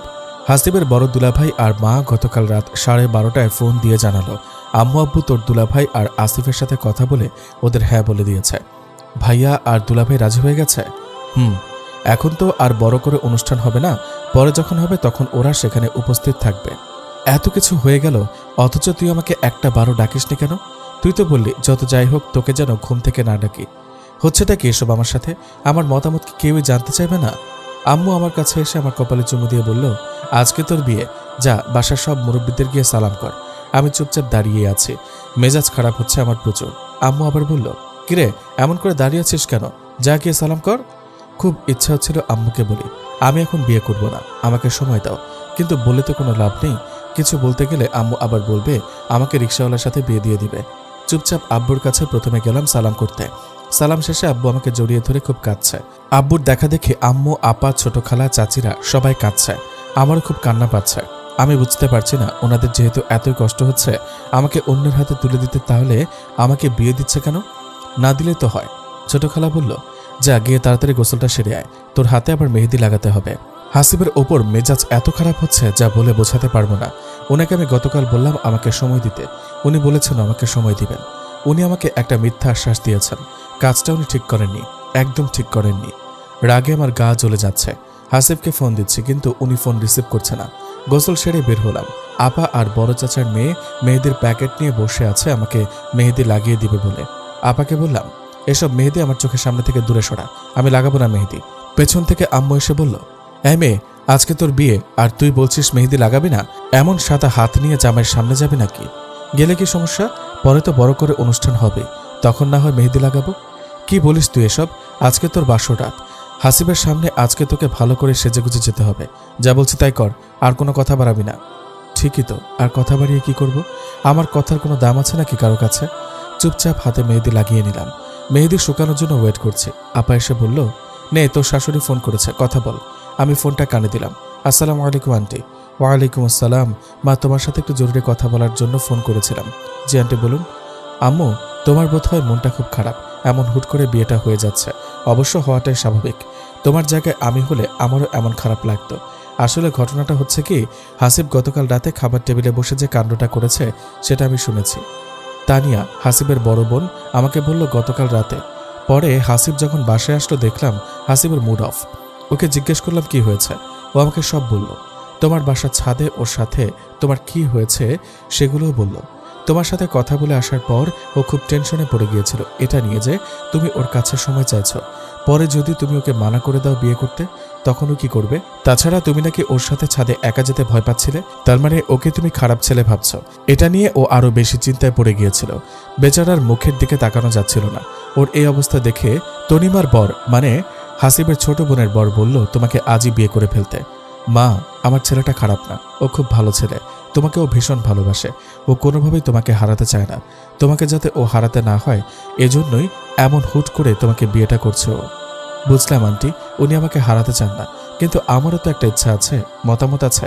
এমন হুট করে একজনের সাথে আমার বিয়ে হয়ে যাচ্ছে যাকে আমি ভালোভাবে জানিই না। এমন মানুষের সাথে কিভাবে এক ছাদের নিচে থাকবো, কিভাবে সংসার করবো আন্টি? আমি তোমার সব কথাই বুঝতে পারছি। তুমি আমার ছেলেটার সাথে একবার ভালোভাবে মন থেকে মিশে দেখো, এরপর তুমি নিজ থেকেই বুঝে যাবে ও কেমন ছেলে। ও তোমাকে অভিযোগের কোনো সুযোগ দিবেই না। মা হিসেবে তোমার কাছে দাবি করছি, প্লিজ আমার ছেলেটাকে মন থেকে গ্রহণ করে নাও। প্লিজ আন্টি, আমাকে এভাবে রিকোয়েস্ট করে আমাকে ছোট করে দিবেন না। আপনি আমার বড়, আপনার মুখের কথাই যথেষ্ট। ঠিক আছে মা, রাতে তোমার সাথে দেখা হবে। বিকাল নাগাদ হাসিব অফিস থেকে এসে পড়বে। ও আসার পর আমরা সবাই রেডি হব। এরপর তোমাদের বাসায় আসবো। আর মেয়েরা মার্কেটে গিয়েছে তোমার জন্য শপিং করতে। ওরা মার্কেট থেকে সরাসরি তোমার বাসায় যাবে বিয়ের শাড়ি আর গহনা তোমাকে বুঝিয়ে দিতে। ঠিক আছে আন্টি, ফোন রেখে দিলাম। আম্মু এসে জিজ্ঞেস করলো, কিরে, হাসিবের মা নাকি ফোন দিয়েছিল? কি বলল? তেমন কিছু না, আমার খোঁজ খবর নিল। আপা ভাত নিয়ে এসেছে আমাকে খাইয়ে দেওয়ার জন্য। খাওয়ার মাঝে হাসিবের দুই বোন আর ভাবি এলো বিয়ের বাজার নিয়ে। ওনারা বিয়ের বাজার বুঝিয়ে দিলেন। ওনারা দুপুরের খাবার না খেয়ে চলে যেতে চাচ্ছিলেন। মা চাচিরা ওনাদেরকে ধরে বেঁধে দুপুরের খাবার খাওয়ালেন। খাওয়া শেষে ওনারা চলে গেলেন। আপা আর আমি যাচ্ছি পার্লারে সাজতে যাচ্ছি। আজ আমার বিয়ে তো, তাই আজ আমার বিয়ে। অথচ কেউ আমার মতামত জানতে চাইল না। যার সাথে বিয়ে হচ্ছে সে মানুষটা একটাবারের জন্য আমার মনের খবর জানতে চাইল না। নিজের ইচ্ছাটাকে প্রাধান্য দিল। কিভাবে সংসার করব এমন একটা লোকের সাথে যে আমার মতামত জানার প্রয়োজন মনে করে না? পার্লারে যাওয়ার পথে বড় ভাইয়া ফোন করলো। কেমন আছিস মাইশা? ভালো, তুই কেমন আছিস? আছি, তবে খুব বেশি ভালো না। তোর বিয়ে হয়ে যাচ্ছে, অথচ নিজে দাঁড়িয়ে থেকে তোকে বিয়েটা দিতে পারছি না। যদিও বা বড় করে অনুষ্ঠান করার সময় থাকবো, তবুও কেন যেন খারাপ লাগছে। বোন, তুই খুশি তো এই বিয়েতে? হ্যাঁ, আমি খুশি। হাসিবের সাথে আজ সকালে কথা বলেছি ফোনে। ওকে আমার বেশ পছন্দ হয়েছে। ও তোকে খুব ভালো রাখবে। সে খুব ভালো মানুষ। শোন মাইশা, শ্বশুর বাড়িতে কোনো সমস্যা হলে সর্বপ্রথম আমাকে ফোন দিবি। তবে হ্যাঁ, আমি যেন কখনো এই কথা না শুনতে পাই যে তুই ওই বাড়িতে ঝামেলা করছিস। ওনাদের কখনো কোনো রকমের সুযোগ দিবি না যাতে ওনারা তোকে খারাপ বলতে পারে। আম্মু, বড় আপা যেভাবে সংসারটাকে আগলে রেখেছে, আমি চাই ঠিক সেভাবেই তোর সংসারটা আগলে রাখ। ঠিক আছে, রাখবো। ভাইয়া ফোন রেখে দিল। আপা জিজ্ঞেস করলো, কিরে, আসিফ ফোন করেছিল? তুই ওকে কি বললি? তুই খুশি মানে?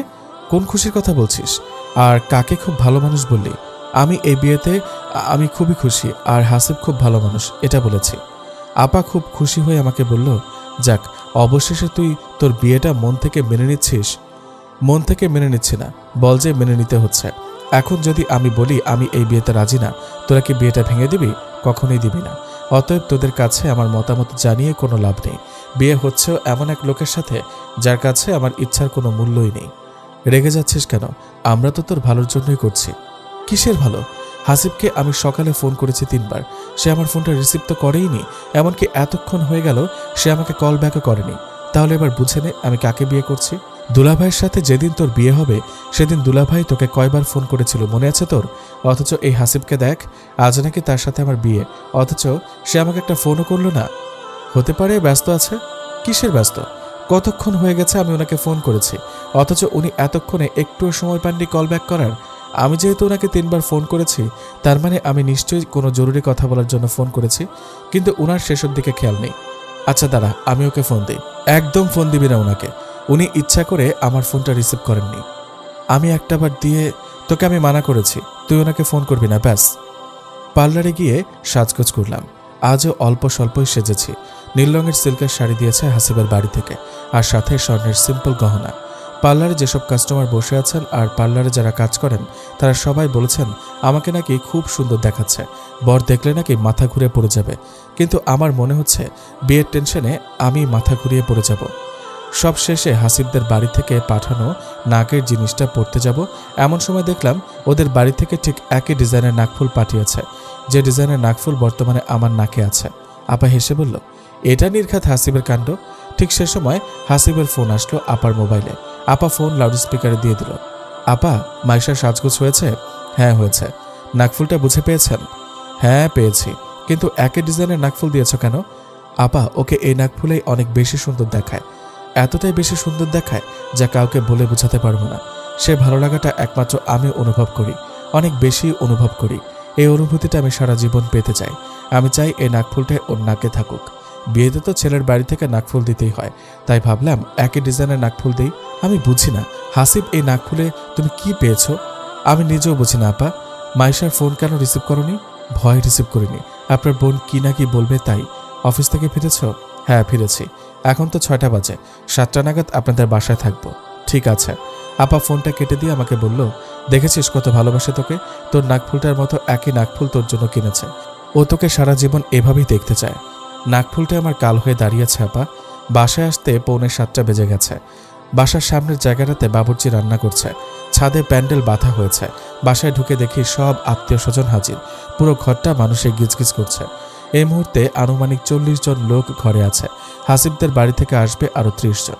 আমার বেডরুমটা ফুল দিয়ে সাজানো হয়েছে, ভালোই সাজিয়েছে রুমটাকে। তবে রুমটা দেখে আমি বিশেষ খুশি হতে পারছি না, কারণ আমি এই বিয়েতেই খুশি না। সবাই আমাকে ঘুরে ঘুরে দেখছে। এই মুহূর্তে মনে হচ্ছে আমি একজন বিরল প্রজাতির প্রাণী, তাই সবাই আমাকে এমন করে দেখছে। হঠাৎ আমার চাচাতো ভাইয়ের গলার আওয়াজ শুনতে পেলাম, বর এসে গেছে। সবাই আমাকে রেখে দৌড়ে চলে গেল বর দেখতে। আজ আমার বাসর রাত। সেদিন তো এই ভদ্রলোক সবার সামনে আমাকে চুমু দিয়ে বসেছিলেন, আর আজ তো তিনি আমার স্বামী হবেন, তার উপর বাসর রাতও। হায় রে মাইশা, তুই আর তোর নাকফুল। বাসার নিচ থেকে খুব হইচই শুনতে পাচ্ছি, সবাই খুব খুশি। জীবনে প্রথমবারের মতো আজ খুব আফসোস হচ্ছে। ইস, কেন যে একটা প্রেম করলাম না। আজ যদি আমার প্রেমিক থাকতো তাহলে সে আমার মনের কথা বুঝতো, আমার ইচ্ছাটাকে প্রাধান্য দিত। আপা প্রেম করে বিয়ে করেছিল, তাই তো দুলাভাই আপাকে ছাড়া কিছুই বোঝে না। নিপা এসেছে আমার রুমে। আমি কখনো কল্পনা করিনি তোর আর আমার বিয়ে 2 দিনের ব্যবধানে হয়ে যাবে, আর তুই আমার যা হবি। খুব খুশি লাগছে আমার। আমিও কখনো কল্পনা করিনি সবকিছু এত দ্রুত হয়ে যাবে। হাসিব ভাইকে বান্ধবীরা আর তোর ভাই বোনেরা গেটে আটকে রেখেছে। ওই বাড়ির সব ছেলেরা এ বাড়ির ছেলে মেয়েদের সাথে ঝগড়া করছে। মহিলা মানুষ সব চলে গেছে ছাদে, আর আমি চলে এসেছি তোর কাছে। আপা এসে বলল, হাসিবকে ছাদের স্টেজে বসানো হয়েছে। 8 ঘন্টা পর হুজুর এসে তোদের বিয়ের কাজ শেষ করবে, এরপর তোর পাশে এনে হাসিবকে বসাবো। হাসিবের মা আর বড় বোন এসেছে আমার রুমে। হাসিবের মা আমাকে জড়িয়ে ধরে বললেন আমাকে নাকি খুব সুন্দর দেখাচ্ছে। হাসিবের বোনও একই কথা বলল। হাসিবের মা আমার হাতে বালা পরিয়ে দিচ্ছেন আর বলছেন, এই বালাগুলো বিয়ের রাতে তোমার শ্বশুর আমাকে গিফট করেছিল। বালাগুলো তোমাকে কেন দিচ্ছি জানো? হাসিব সম্পূর্ণ ওর বাবার স্বভাবের হয়েছে, আর তোমার মাঝে আমি আমার প্রতিচ্ছবি দেখতে পাই। তাই ভাবলাম আমার পরে এই বালাগুলো তোমার হাতে বেশি মানাবে, তাই তোমাকে দিলাম। হাসিবের বাবা যেমন আমাকে ভালোবাসতো, ঠিক তেমনই হাসিব তোমাকে ভালোবাসে। দোয়া করি ওর এই ভালোবাসা আরো অনেক গুণ বেড়ে যাক। আজকে হয়তো বা তুমি ওকে ভালোবাসো না, কিন্তু কিছুদিনের মধ্যেই হাসিব তোমাকে ওর প্রেমে ফেলবেই, এটা আমি নিশ্চিত। তোমার মতো আমিও আমার বিয়ের সময় খুব অসন্তুষ্ট ছিলাম। আমার হাজব্যান্ডকে তো আমার দেখলেই অসহ্য লাগতো, কিন্তু পরে এই লোকটার প্রেমে এমনভাবে পড়েছে আজও উঠতে পারিনি। লোকটা মারা গেছে, কতগুলো বছর হয়ে গেছে, আজও মনে হয় সে আমার হাতটা এখনো ধরে রেখেছে। হাসিবের বাবা আর আমার সংসারে যতটুকু সুখ ছিল, দোয়া করি তোমাদের সংসারে যেন এর চেয়ে আরো দ্বিগুণ সুখ আসে। আমি চুপ করে ওনার কথাগুলো শুনছি। কেন জানি না আমার ওনাকে খুব পছন্দ, খুব ভালো লাগে ওনার কথাগুলো শুনতে। খুব গুছিয়ে কথা বলেন উনি। 8 ঘন্টা পর হুজুর আসলো। আমাদের বিয়ে সম্পন্ন হলো। আম্মু বলল সবাইকে সালাম করতে। সবাইকে সালাম করলাম। এখন আমাকে নিয়ে যাওয়া হচ্ছে হাসিবের পাশে বসানোর জন্য। সিঁড়ি বেয়ে ওঠার সময় আমার বান্ধবীরা কাজিনরা খুব হাসাহাসি করছে। হাসি তামাশার টপিক হলো আজ আমার বাসর ঘরে কি কি ঘটতে পারে। আমি চুপচাপ ওদের হাসি তামাশা দেখছি। হাসিবের পাশে যেয়ে বসলাম। চারদিক থেকে আমাদের আত্মীয় স্বজন আমাদের দুজনের ছবি তুলছে। উনি আমার দিকে তাকিয়ে হাসছেন নির্লজ্জের মতো। কে বলবে আজকে ওনার বিয়ে? ওনার এই নির্লজ্জ হাসি দেখে তো মনে হচ্ছে না আজ ওনার বিয়ে। নতুন বর এমন করে হাসে নাকি বউয়ের দিকে তাকিয়ে? কি অদ্ভুত। উনি খুব আস্তে করে বললেন, কংগ্রাচুলেশনস মাইশা, আমাদের বিয়েটা হয়ে গেছে। খুব খুশি লাগছে তাই না? ব্যাপক। খুশি তো হবেনি। আপনার ইচ্ছাটাই পূরণ হয়েছে। আপনার ইচ্ছাটাই বেশি প্রাধান্য পেয়েছে। রাগ করছো কেন মাইশা? তোমাকে আজ কত সুন্দর দেখাচ্ছে। শুধু শুধু রাগ করে সাজটা নষ্ট করো না। আমি চুপ করে বসে আছি। কি বলবো ওনাকে? ওনার মতো উন্মাদকে কিছু না বলাই ভালো। মাইশা, তোমাকে এত সুন্দর দেখাচ্ছে কেন? এটা আবার কেমন প্রশ্ন? হ্যাঁ সত্যি, তোমাকে আজকে একটু বেশি সুন্দর দেখাচ্ছে, সেদিনের চেয়েও বেশি। যেদিন তোমাকে দেখে আমার জড়িয়ে ধরতে ইচ্ছা হয়েছিল, আজকে তোমাকে দেখে আমার মাথা নষ্ট হয়ে যাচ্ছে। অনেক বেশি ইচ্ছা হচ্ছে তোমাকে একটু জড়িয়ে ধরি। কি করব আমি হা হয়ে ওনার কথা শুনছি। কি বলে উনি এসব আমাকে? এ লোকের সামনে আমি যতবারই আসি ততবারই সে এমন কিছু করে অথবা এমন কিছু কথা বলে যেটা শুনলে আমার মাথা কাজ করা বন্ধ করে দেয়। এমন কেন উনি? এই মেয়ে, চুপ করে আছো কেন তুমি? হাসিবের বন্ধুরা খুব হাসাহাসি করছে হাসিবকে নিয়ে। ওর এক বন্ধু ওকে বলল, কিরে বেটা, সব কথা কি এখনই শেষ করে ফেলবি? সে কখন থেকে দেখছে মাইশার কানে ফিসফিস করে এটা ওটা বলে যাচ্ছিস। এত কথা কি বলছিস তুই ওকে? বাসর ঘরের জন্য কিছু জমিয়ে রাখ। ওনার কথা শুনে সবাই অট্টহাসিতে ফেটে পড়ছে। অনুষ্ঠান শেষ হলো, সবাই বিদায় নিল। হাসিব আর ওনার দুই বন্ধু রয়ে গেল আমাদের বাসায়। ঘরে এখনো 10-12 জন মেহমান আছেন। ওনারা থাকবেন 2 দিন। শুনেছি হাসিবও থাকবে 2 দিন। আপা আমার কাজিনরা মিলে আমাদের বাসর ঘরে আমাদের দুজনকে নিয়ে আসলো। সবাই কিছুক্ষণ দুষ্টুমি করলো আমাদের সাথে। সবাই চলে গেল রুম থেকে। আপা বের হয়ে যাওয়ার সময় হাসিব আপাকে ডেকে বলল, আপা, মাইশা রাতের খাবারটা ঠিক করে খায়নি। হতে পারে এত লোকজন হইচয়ের মাঝে ঠিকমতো খেতে পারেনি। আপনি ওর জন্য একটা প্লেটে খাবার এনে দিয়ে যান। লাগবে না আপা, আমার ক্ষুধা নেই। এত কথা বলো কেন তুমি? সারা রাত কি না খেয়ে থাকবা নাকি? আপা, আপনি খাবার আনেন। এখন না খেলে ঘন্টাখানেক পরে খাবে। আপা হাসিবের কথা মতো খাবার আনতে চলে গেল। আপনার সমস্যা কি? বলেছি তো আমার ক্ষুধা নেই। তুমি কেন ঠিকমতো খাচ্ছ না তা আমি ভালোই বুঝি মাইশা। তুমি আমার সাথে রাগ করে বিয়ের টেনশনে ঠিকমতো খাচ্ছ না। তুমি কিভাবে ভাবলে তোমাকে রাতে না খেয়ে থাকতে দিব? আমার সাথে এসব চলবে না। খাবার আনাচ্ছে, চুপচাপ খাবা। আপা খাবার দিয়ে চলে গেছে। হাসিব রুমের গেটটা লাগিয়ে দিল। আমাকে বলল ফ্রেশ হয়ে আসতে। আমি শাড়ি চেঞ্জ করে ফ্রেশ হলাম। ড্রেসিং টেবিলের সামনে আসলাম চুল খোলার জন্য। পার্লারে চুলগুলোতে স্প্রে করে খোপা করতে হয়েছিল। পুরো চুলে জট লেগে গেছে, কোনোভাবে ছাড়াতে পারছে না। উল্টো চুলগুলো ছিঁড়ে যাচ্ছে। হাসিব ফ্রেশ হয়ে এসে দেখলো আমি চুল নিয়ে যুদ্ধ করছি। ও ওর হাত থেকে তাওয়ালটা বিছানায় রেখে আমার পেছনে এসে দাঁড়ালো। চুল থেকে আমার হাত সরিয়ে দিয়ে বলল, তোমার হাত সরাও, চুপ করে বসো, আমি চুলের জট খুলে দিচ্ছি। আমি রাজি হইনি। আমি ওনার হাতটা সরিয়ে দিতে গেলাম। এমন সময় উনি বলল, তোমাকে বলেছি চুপ করে বসে থাকতে, একদম চুপচাপ বসে থাকো। আমি ওনার সাথে আর কোনো তর্কে গেলাম না, কারণ তর্কে যেয়ে কোনো লাভ নেই। উনি চুলে তেল ঠেলে খুব সুন্দর করে জট খুলছেন। জট ছাড়াতে ছাড়াতে উনি বললেন, মাইশা, তুমি আমাকে খুব খারাপ ভাবো তাই না? আমি অতটাও খারাপ না। আমি তোমাকে অনেক বেশি ভালোবাসি। হতে পারে আমি তোমাকে কতটুকু ভালোবাসি তা বোঝার মতো সময় তোমাকে আমি দেইনি। বিয়েটা খুব জলদি করে ফেলেছি। সেদিন তোমার নাকে চুমু দিয়ে বাচ্চাদের মতো কাজ করে ফেলেছিলাম। ভয় পেয়ে গিয়েছিলাম খুব। তুমি যদি এই ঘটনার পর আমাকে ফিরিয়ে দাও। সেদিন যখন দেখছিলাম তুমি আমার সাথে ছাদে একা যেতে ভয় পাচ্ছ, কি যে কষ্ট পেয়েছিলাম বলে বোঝাতে পারবো না। অনেক বেশি ভয় পেয়েছিলাম যদি তোমাকে হারিয়ে ফেলি। তাই তোমাকে বিয়েটা করে ফেলেছি এত তাড়াতাড়ি। আমি তোমাকে হারাতে চাই না মাইশা। হতে পারে বিয়ের আগে আমাকে জানার সুযোগ তোমাকে আমি দেইনি। আমার সাথে ভালো কোনো মুহূর্ত তোমার নেই, কিন্তু এসব তো আমরা বিয়ের পরও করতে পারি। বিয়ের পর কি হাজব্যান্ড ওয়াইফ প্রেম করতে পারে না? তুমি একবার মন থেকে আমার সাথে মিশে দেখো। আমি তোমাকে অভিযোগের কোনো সুযোগ দিব না। ধরে নাও আমি তোমার স্বামী না, আমি তোমার প্রেমিক। যতদিন না তুমি আমার বাড়িতে পার্মানেন্টলি যাচ্ছ ততদিন আমরা প্রেম করব। যতদিন না তুমি আমাকে পারমিশন দিচ্ছ ততদিন আমি তোমার সাথে কোনো শারীরিক সম্পর্কে জড়াবো না। হ্যাঁ, মাঝে মাঝে একটু জড়িয়ে ধরবো, চুমু দিব, আর এর চেয়ে বেশি কিছু না। এখন বলো, প্রেম করবে আমার সাথে? উনি কথাগুলো খুব সুন্দর করে বলছেন, কথাগুলো খুব যত্ন নিয়ে বোঝাচ্ছেন আমাকে। ওনার কথাগুলো, ওনার চোখের ইশারা আমার মনটাকে খুব নাড়া দিচ্ছে। উনি আমাকে জিজ্ঞেস করলেন, মাইশা, তুমি শুনতে পাচ্ছ তোমাকে আমি কি বলছি? শুনছি তো। তাহলে চুপ করে আছো কেন? উত্তর দাও আমার প্রশ্নের। কোন প্রশ্নের? আমার সাথে প্রেম করবে কিনা? বললেই তো আর প্রেম ভালোবাসা হয়ে যায় না। এটা সম্পূর্ণ মনের ব্যাপার। আপনার প্রতি ভালোবাসাটা তো মন থেকে আসতে হবে, আর নয়তো আমার সাথে প্রেম ভালোবাসাটা হবে কি করে? তো এখন তুমি কি করতে চাচ্ছ? আমি আপনাকে জানতে চাই, বুঝতে চাই। এসব প্রেম ভালোবাসার জন্য আমার সময় প্রয়োজন। তুমি আমাকে জানতে চাও, সেটা খুব ভালো কথা। জানতে জানতে না হয় ভালোবাসাটা হয়ে যাবে। আর তোমার সময় প্রয়োজন, তো যাও, সময় দিলাম। যত খুশি তত সময় নাও। তবে মনে রেখো, যতদিন পর্যন্ত না তুমি আমাকে ভালোবাসছো, ততদিন তোমার ভালোবাসা পাওয়ার অপেক্ষা করব। যদি অপেক্ষা করতে করতে আমার গোটা জীবনটা কেটে যায়, তবে তাই হবে। আমৃত্যু অপেক্ষা করব তোমার ভালোবাসা পাওয়ার জন্য। আচ্ছা, আমি যদি বলি আমি অন্য কাউকে ভালোবাসি, আমার জানা মতে তুমি অন্য কাউকে ভালোবাসো না। আর যদি ভালোবেসেও থাকো, তাহলে তাকে ভুলে যাও। আমি এখন তোমার বর্তমান, ভবিষ্যৎ সবকিছু।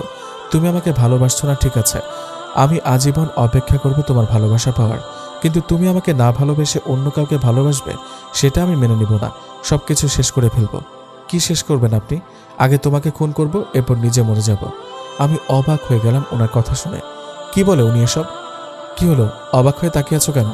আপনি কি আমাকে থ্রেট দিচ্ছেন? থ্রেট দিব কেন? যা সত্যি তাই বলছি।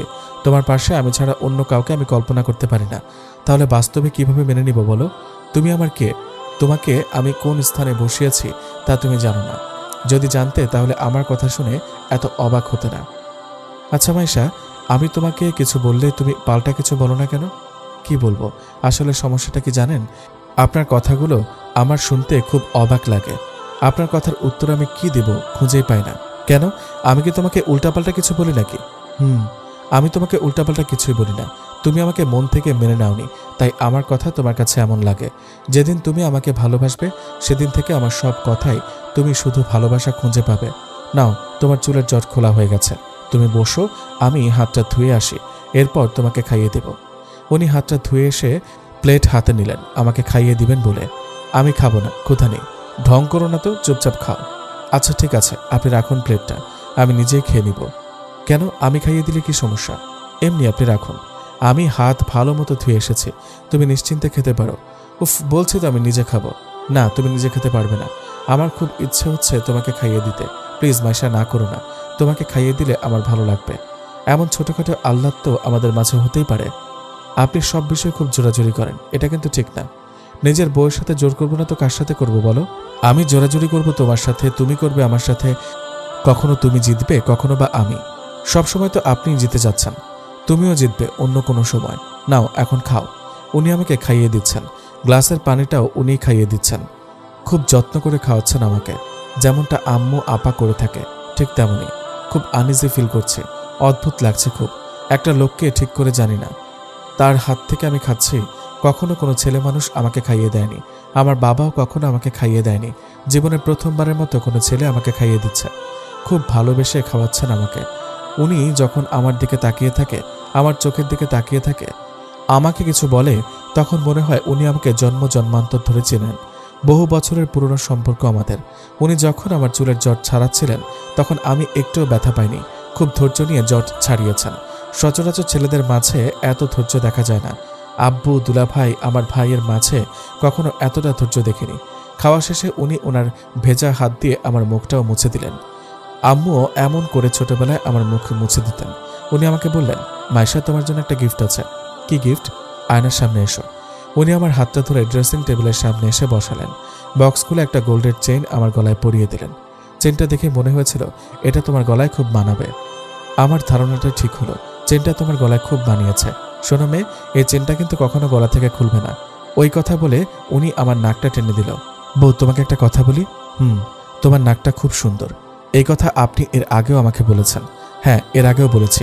আমি তোমাকে সবসময় এই কথাটা বলবো, তোমার নাকটা আমার খুব পছন্দ। বারবার তোমার নাক ধরে টানবো, বারবার এই কথাটা বলবো।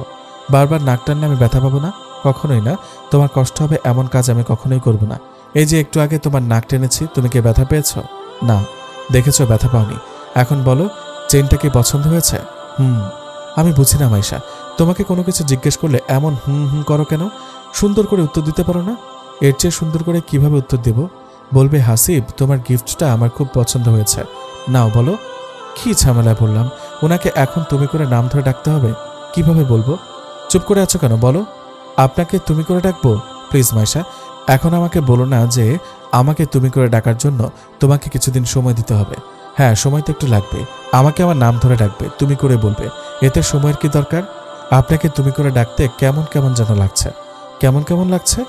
ওই তো লাগছে কেমন কেমন। তুমি কি লজ্জা পাচ্ছ? হ্যাঁ, ওই ধরনেরই কিছু একটা। আচ্ছা যাও, এখনই তুমি করে বলতে হবে না। তোমার যেদিন এই কেমন কেমন অনুভূতি হওয়া বন্ধ হবে সেদিন থেকে না হয় আমাকে তুমি করে বলো। এখন ঘুমাবে, চলো। আজ সারা দিন অনেক টেনশনে ছিলে, এখন না ঘুমালে অসুস্থ হয়ে পড়বে। আমি চুপচাপ যে শুয়ে পড়লাম। উনি আমার পাশে এসে শুয়ে গেলেন। কি পরিমাণ অস্বস্তি যে লাগছে বলে বোঝাতে পারবো না। ইচ্ছে হচ্ছে খাট ছেড়ে ফ্লোরে যেয়ে ঘুমাই, কিন্তু আমি জানি আমি এখন ফ্লোরে যেতে চাইলে উনি আমাকে দিবেন না। উল্টো উনি নিচে এসে শুয়ে পড়বেন, যেটা খুব বাজে একটা ব্যাপার হবে। 1 ঘন্টা হয়ে যাচ্ছে এপাশ ওপাশ করে যাচ্ছি, একদম ঘুম আসছে না। হাসিব বিষয়টা লক্ষ্য করল। কি ব্যাপার মাইশা, সে কখন থেকে দেখছে এপাশ ওপাশ করে যাচ্ছ, ঘুম আসছে না তোমার? না। ঠিক আছে, আমি তোমার মাথায় হাত বুলিয়ে দিচ্ছি, আমার কাছে এসে শো। কি বলে এইসব? আমি নাকি ওনার কাছে যেয়ে শোবো? দূর, বলেও তো মনে হচ্ছে বিপদে পড়ে গেলাম। কি হলো, কাছে এসো। না না, লাগবে না। আপনি কেন শুধু শুধু আমার জন্য আপনার ঘুম নষ্ট করবেন? আপনি ঘুমান, আমি কিছুক্ষণ পর ঘুমিয়ে যাব। তুমি অতিরিক্ত কথা বলো। তোমাকে কাছে আসতে বলেছি, তুমি আসো না। আপনি ঘুমান। বুঝেছি, তুমি আসবা না। এই কথা বলে উনি আমার কাছে এলেন, একদম ওনার বুকের কাছে। আমি একটু দূরে সরতে চাইলাম। উনি আমার কাঁধে ধরে আমাকে আবার ওনার কাছে টেনে আনলেন। এইবার একদম ওনার বুকের সাথে মাথাটা লেগে আছে। একদম নড়াচড়া করবে না তুমি। যেভাবে শুয়ে আছো সেভাবেই শুয়ে থাকো। আমি মাথায় হাত বুলিয়ে দিচ্ছি, তুমি চোখ বন্ধ করো। এখন আবার বলো না তোমার কেমন কেমন লাগছে। বলে কোনো লাভ হবে না, আমি তোমার মাথায় হাত বুলাবই। আমি আর কিছু বললাম না, বুঝে যাচ্ছে বলে কোনো লাভ হবে না। উনি আমার মাথায় হাত বুলাচ্ছেন।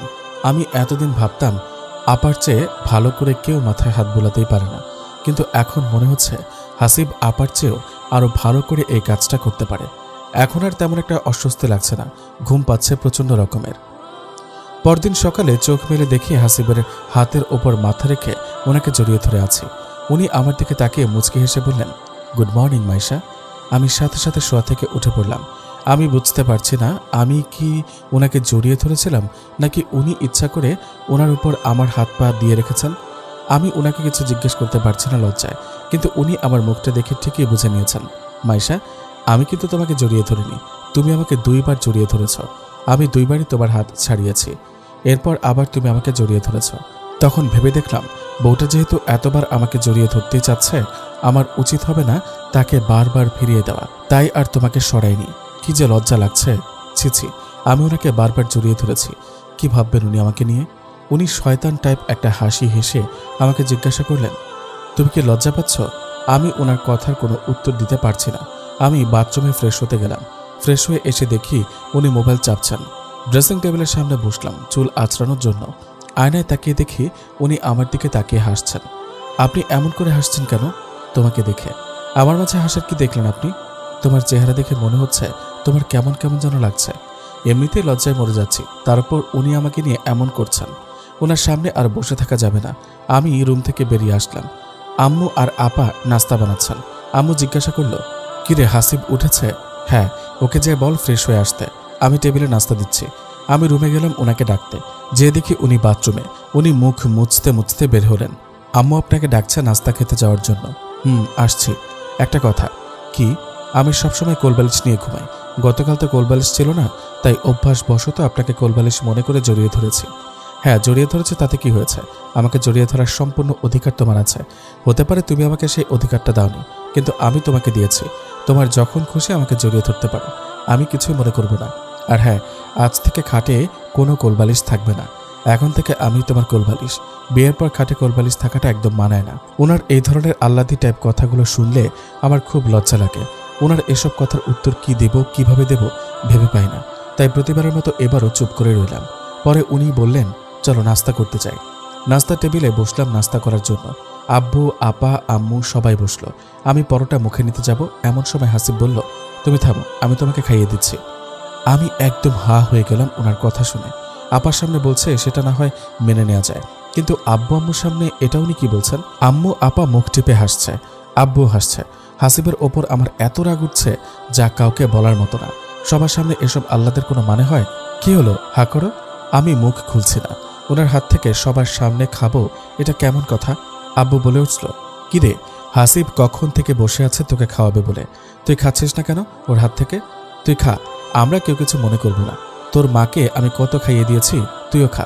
মনে মনে ভাবছি আব্বুকে তো জীবনেও দেখিনি আম্মুকে খাইয়ে দিতে, তাহলে আব্বু এত বড় মিথ্যা কথাটা কেন বলল? কি ব্যাপার, হা করছো না কেন? কতক্ষণ বসে থাকবো? অবশেষে আমি হা করলাম। উনি আমাকেও খাওয়াচ্ছেন, নিজেও খাচ্ছেন। এই লোকটা এমন কেন আমি বুঝি না, সব জায়গাতেই আমাকে বিব্রতকর পরিস্থিতিতে ফেলে দেয়। খাওয়া শেষে রুমে যেয়ে ওনাকে জিজ্ঞেস করলাম, সমস্যা কি আপনার? আমার আবার কি সমস্যা? আপনার কি প্রয়োজন ছিল সবার সামনে খাইয়ে দেওয়ার? খাইয়ে দিয়েছে তো কি হয়েছে, আমি তোমাকে খাইয়ে দিতেই পারি, এতে অবাক হওয়ার মতো কি হলো? তাই বলে আব্বু আম্মুর সামনে?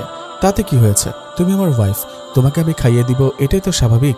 তাছাড়া হাজব্যান্ড ওয়াইফের রিলেশনটা কী ধরনের মিষ্টি মধুর হয় সেটা তোমার বাবা মা বোঝেন, কারণ বর্তমানে আমরা যে সময়টা কাটাচ্ছি সে সময়টা ওনারাও পার করে এসেছেন। শোনো মাইশা, তোমার খাওয়ার সময় যদি আমি তোমার সামনে থাকি তাহলে আমি তোমাকে খাইয়ে দেব। এটা আমি বিয়ের অনেক আগেই ভেবে রেখেছিলাম। যাকে আমি বিয়ে করব তাকে আমি নিজ হাতে সবসময় খাইয়ে দিব। বিয়ের পর কি করবেন না করবেন এত কিছু আগে থেকে ভেবে রেখেছেন? হ্যাঁ ভেবেছি, শুধু এটাই না, আরো অনেক কিছু ভেবে রেখেছি। তোমাকে নিয়ে কত শত শখ আহ্লাদ আছে আমার। শখ আহ্লাদ। আপনার শখ আহ্লাদগুলো আমাকে সবসময় বিব্রতকর পরিস্থিতিতে ফেলে দেয়। বিব্রতকর পরিস্থিতিতে ফেলে দেয় না, বলো যে বিব্রতকর পরিস্থিতিতে তুমি ইচ্ছা করে পড়ো। ইচ্ছা করে পড়ি মানে? হ্যাঁ, ইচ্ছা করে তো পড়ো। তুমি আমার শখ আহ্লাদগুলোকে স্বাভাবিকভাবে নিলেই তো পারো। আসলে সমস্যাটা হচ্ছে তুমি অনেক বেশি নিরামিষ, যে কারণে তুমি এত বেশি লজ্জা পাও। তুমি যদি আমার মতো রোম্যান্টিক হতে তাহলে কখনোই এমন দাদি নানিদের মতো লজ্জা পেতে না। আমিও রোম্যান্টিক, অনেক বেশি রোম্যান্টিক আমি, কিন্তু সমস্যা হচ্ছে আমার কেমন যেন লাগছে। কেমন কেমন লাগে মাইশা? খুব হাসি পাচ্ছে তাই না? তোমার কথাগুলো খুব অদ্ভুত লাগে, আর আপনার কথা শুনলে আমার লজ্জা লাগে। কিছুদিনের মধ্যেই তোমার এই কেমন কেমন লাগা বন্ধ হয়ে যাবে। তোমার হাজব্যান্ড খুব রোম্যান্টিক একজন মানুষ, তোমাকেও রোম্যান্টিক মেজাজের বানিয়ে ছাড়বে। এখন শোনো, বিকেলে আমরা বাইরে ঘুরতে যাব। কোথায় যাব? দেখা যাক কোথায় যাওয়া যায়।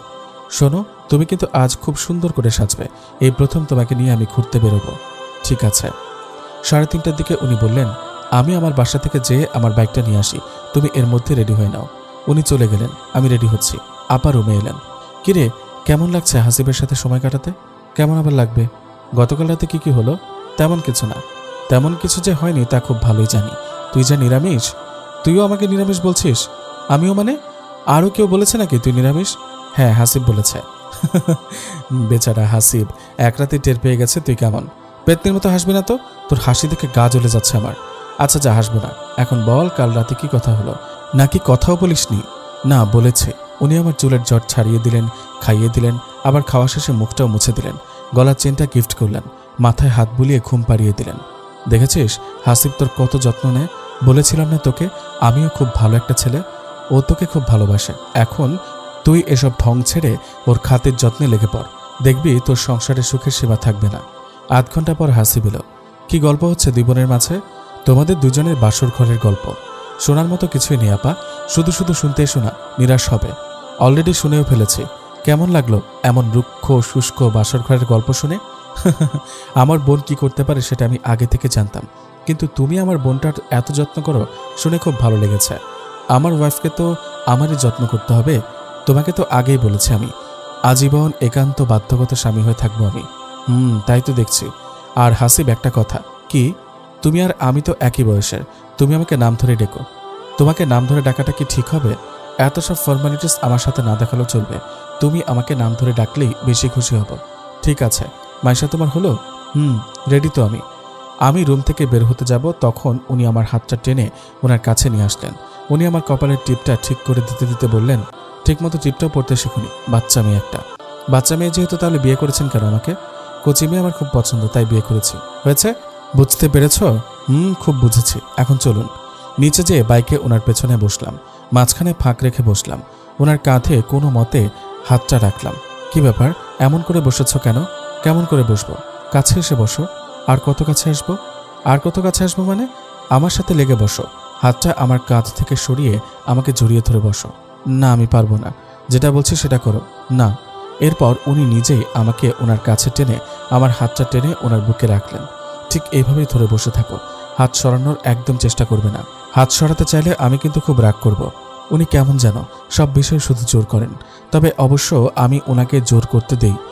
কেন যেন ওনার সাথে তর্ক করতে ইচ্ছে হয় না। উনি বাইক চালাচ্ছেন। আমরা কোথায় যাচ্ছি আমি নিজেও জানি না। চুপচাপ বসে থাকো, সময় হলে তো দেখতেই পাবে। বেশ কিছুক্ষণ পর উনি একটা লেকের পাড়ে আমাকে নিয়ে বসলেন। বাইক থেকে নেমে উনি আমাকে নিয়ে একটা বেঞ্চে বসলেন। আমি বেশ খানিকটা দূরত্ব বজায় রেখে বসলাম। কি গো, তুমি এত দূরে কেন বসে আছো? লোকজন দেখলে তো ভাববে আমি আর তুমি ভাই বোন, কাছে এসে বসো। এই কথা বলে উনি আমার হাতটা ধরে আমাকে ওনার কাছে টেনে এনে বসালেন। উনি আমার হাত ধরে বসে গল্প করছেন।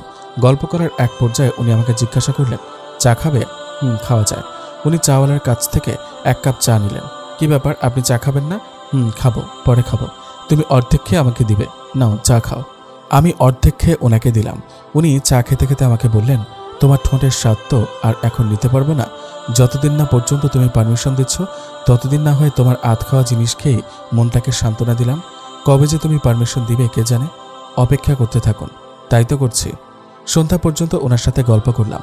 যতক্ষণ বসেছিলাম ততক্ষণ উনি আমার হাতটা ধরেই বসেছিলেন। এরপর একটা রেস্টুরেন্টে বসে খাওয়া দাওয়া শেষে 9:30টার দিকে বাসায় ফিরলাম। উনি ফ্রেশ হতে গেলেন। আমি বেলকনিতে দাঁড়িয়ে আছি। আজ যখন উনি আমার হাত ধরে গল্প করছিলেন খুব ভালো লাগছিল। মনে হচ্ছিল ওনার সাথে গল্প করে আরও কয়েক ঘন্টা দিব্যি কাটিয়ে দিতে পারবো। বাইকে বাসায় আসার সময় তেমন অস্বস্তি লাগেনি যেমনটা খাওয়ার সময় লেগেছিল। ভালো লেগেছে খুব। খুব ইচ্ছা হচ্ছিল ওনার পিঠে মাথাটা রাখতে, কিন্তু কি ভেবে পরে আর রাখিনি। এখন রাত 10:30 বাজে। উনি আমার কাঁধে হাত রেখে কানে ফিসফিস করে জিজ্ঞেস করলেন, বাসায় পাঠিয়েছে? কেন? ছাদে যাব, চলো। খোলা আকাশের নিচে চাঁদের আলোর মাঝে কিছুক্ষণ সময় কাটাবো। এখন যাবেন? এখন। কোনো সমস্যা? না, আপনি যান, আমি আপাকে বলে আসছি। উনি বের হয়ে গেছে নাকি? আমি আপাকে বলে ঘর থেকে বের হলাম। সত্যি কথা বলতে আমারও মনে মনে ইচ্ছা হচ্ছে ছাদে যেতে, তাই হাসিবকে মানা করিনি। ছাদে যেয়ে দেখি হাসিব পাটি বিছিয়ে ছাদের রেলিংয়ে হেলান দিয়ে বসে আছে। আমি ওনার সামনে যেয়ে বসলাম। আমার কাছে এসো, এ কথা বলে উনি আমাকে ওনার কাছে টেনে আমাকে পেছন থেকে জড়িয়ে ধরে বসে আছেন। আমার পিঠ ওনার বুকের সাথে লেপ্টে আছে। আমার চুল খোপা করা ছিল। উনি আমার চুলের খোপাটা খুলে দিলেন। আমার চুলে উনি হাত বুলাচ্ছেন আর কিছুক্ষণ পরপর আমার চুলে ওনার মুখ গুজাচ্ছেন। কেন জানি না আজ আর নিজেকে দূরে সরাতে ইচ্ছা হচ্ছে না। ইচ্ছে হচ্ছে গোটা রাতটা এভাবে কাটিয়ে দেই। ওনার আঙুলগুলো যখন আমার চুলের গোড়ায় স্পর্শ করে যাচ্ছিল এক ধরনের শিহরণ অনুভব করতে পারছিলাম চুলের গোড়ায় গোড়ায়। উনি আমাকে বললেন, মাইশা, তোমাকে একটা গান শোনাবো। গানটা আমি নিজে গিয়ে শোনাবো না, কারণ আমার গানের গলা মোটেও ভালো না, কিন্তু গানের কথাগুলো আমার মনের কথা। ভেবে নিও, কথাগুলো আমি তোমাকে বলছি। উনি আমার কানে হেডফোন গুঁজে দিয়ে গানটা প্লে করে দিলেন। গানটা শোনার পর লক্ষ্য করলাম আমি ওনার হাত ধরে রেখেছি। কখন ধরেছে জানি না। হাতটা ছাড়িয়ে দিতে নিচ্ছিলাম, তখন উনি আমার হাতটা শক্ত করে ধরে বললেন, হাত ছাড়াচ্ছ কেন মাইশা? ধরে রাখো, ছেড়ো না প্লিজ। আমি আপনার হাত ধরে রাখলে খুশি হবেন? খুব। আমি চাই সারা জীবন তুমি আমার হাতটা ধরে রাখো। আপনি আমার খুশির জন্য বিয়ের পর থেকে এটা ওটা করে যাচ্ছেন। আপনার খুশির জন্য সামান্য কিছু করতে পারি। ঠিক আছে, আজ যতক্ষণ ছাদে বসে থাকবো ততক্ষণ আপনার হাতটা ধরে রাখবো। উনি একদম আমার কানের কাছে ওনার মুখটা নিয়ে আসলেন। ওনার নিঃশ্বাসের স্পর্শ আমি অনুভব করতে পারছি, খুব কাছ থেকে অনুভব করতে পারছি। I love you sweetheart. এ কথা বলে উনি আমার কানে চুমু দিলেন। ওনার মুখে আই লাভ ইউ কথাটা শোনার পর মনের ভেতর অন্যরকম এক অনুভূতি তৈরি হচ্ছে। এমন অনুভূতি আমার আগে কখনো হয়নি।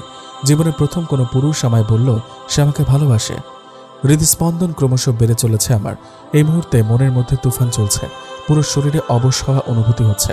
আচ্ছা, হাসিব কি বুঝতে পারছে আমার মনের কি অবস্থা হচ্ছে এই মুহূর্তে?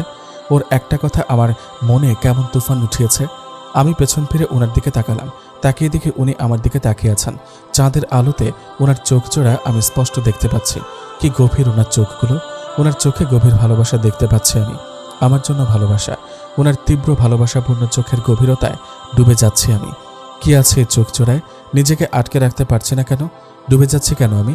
না, আর পারছি না আমি ওই চোখের দিকে তাকিয়ে থাকতে। আমি দৌড়ে সেখান থেকে বাসায় চলে এলাম। আমার রুমের বারান্দায় এসে দরজা লাগিয়ে দিলাম। আমার হৃদস্পন্দন এখনও বেরিয়ে আছে।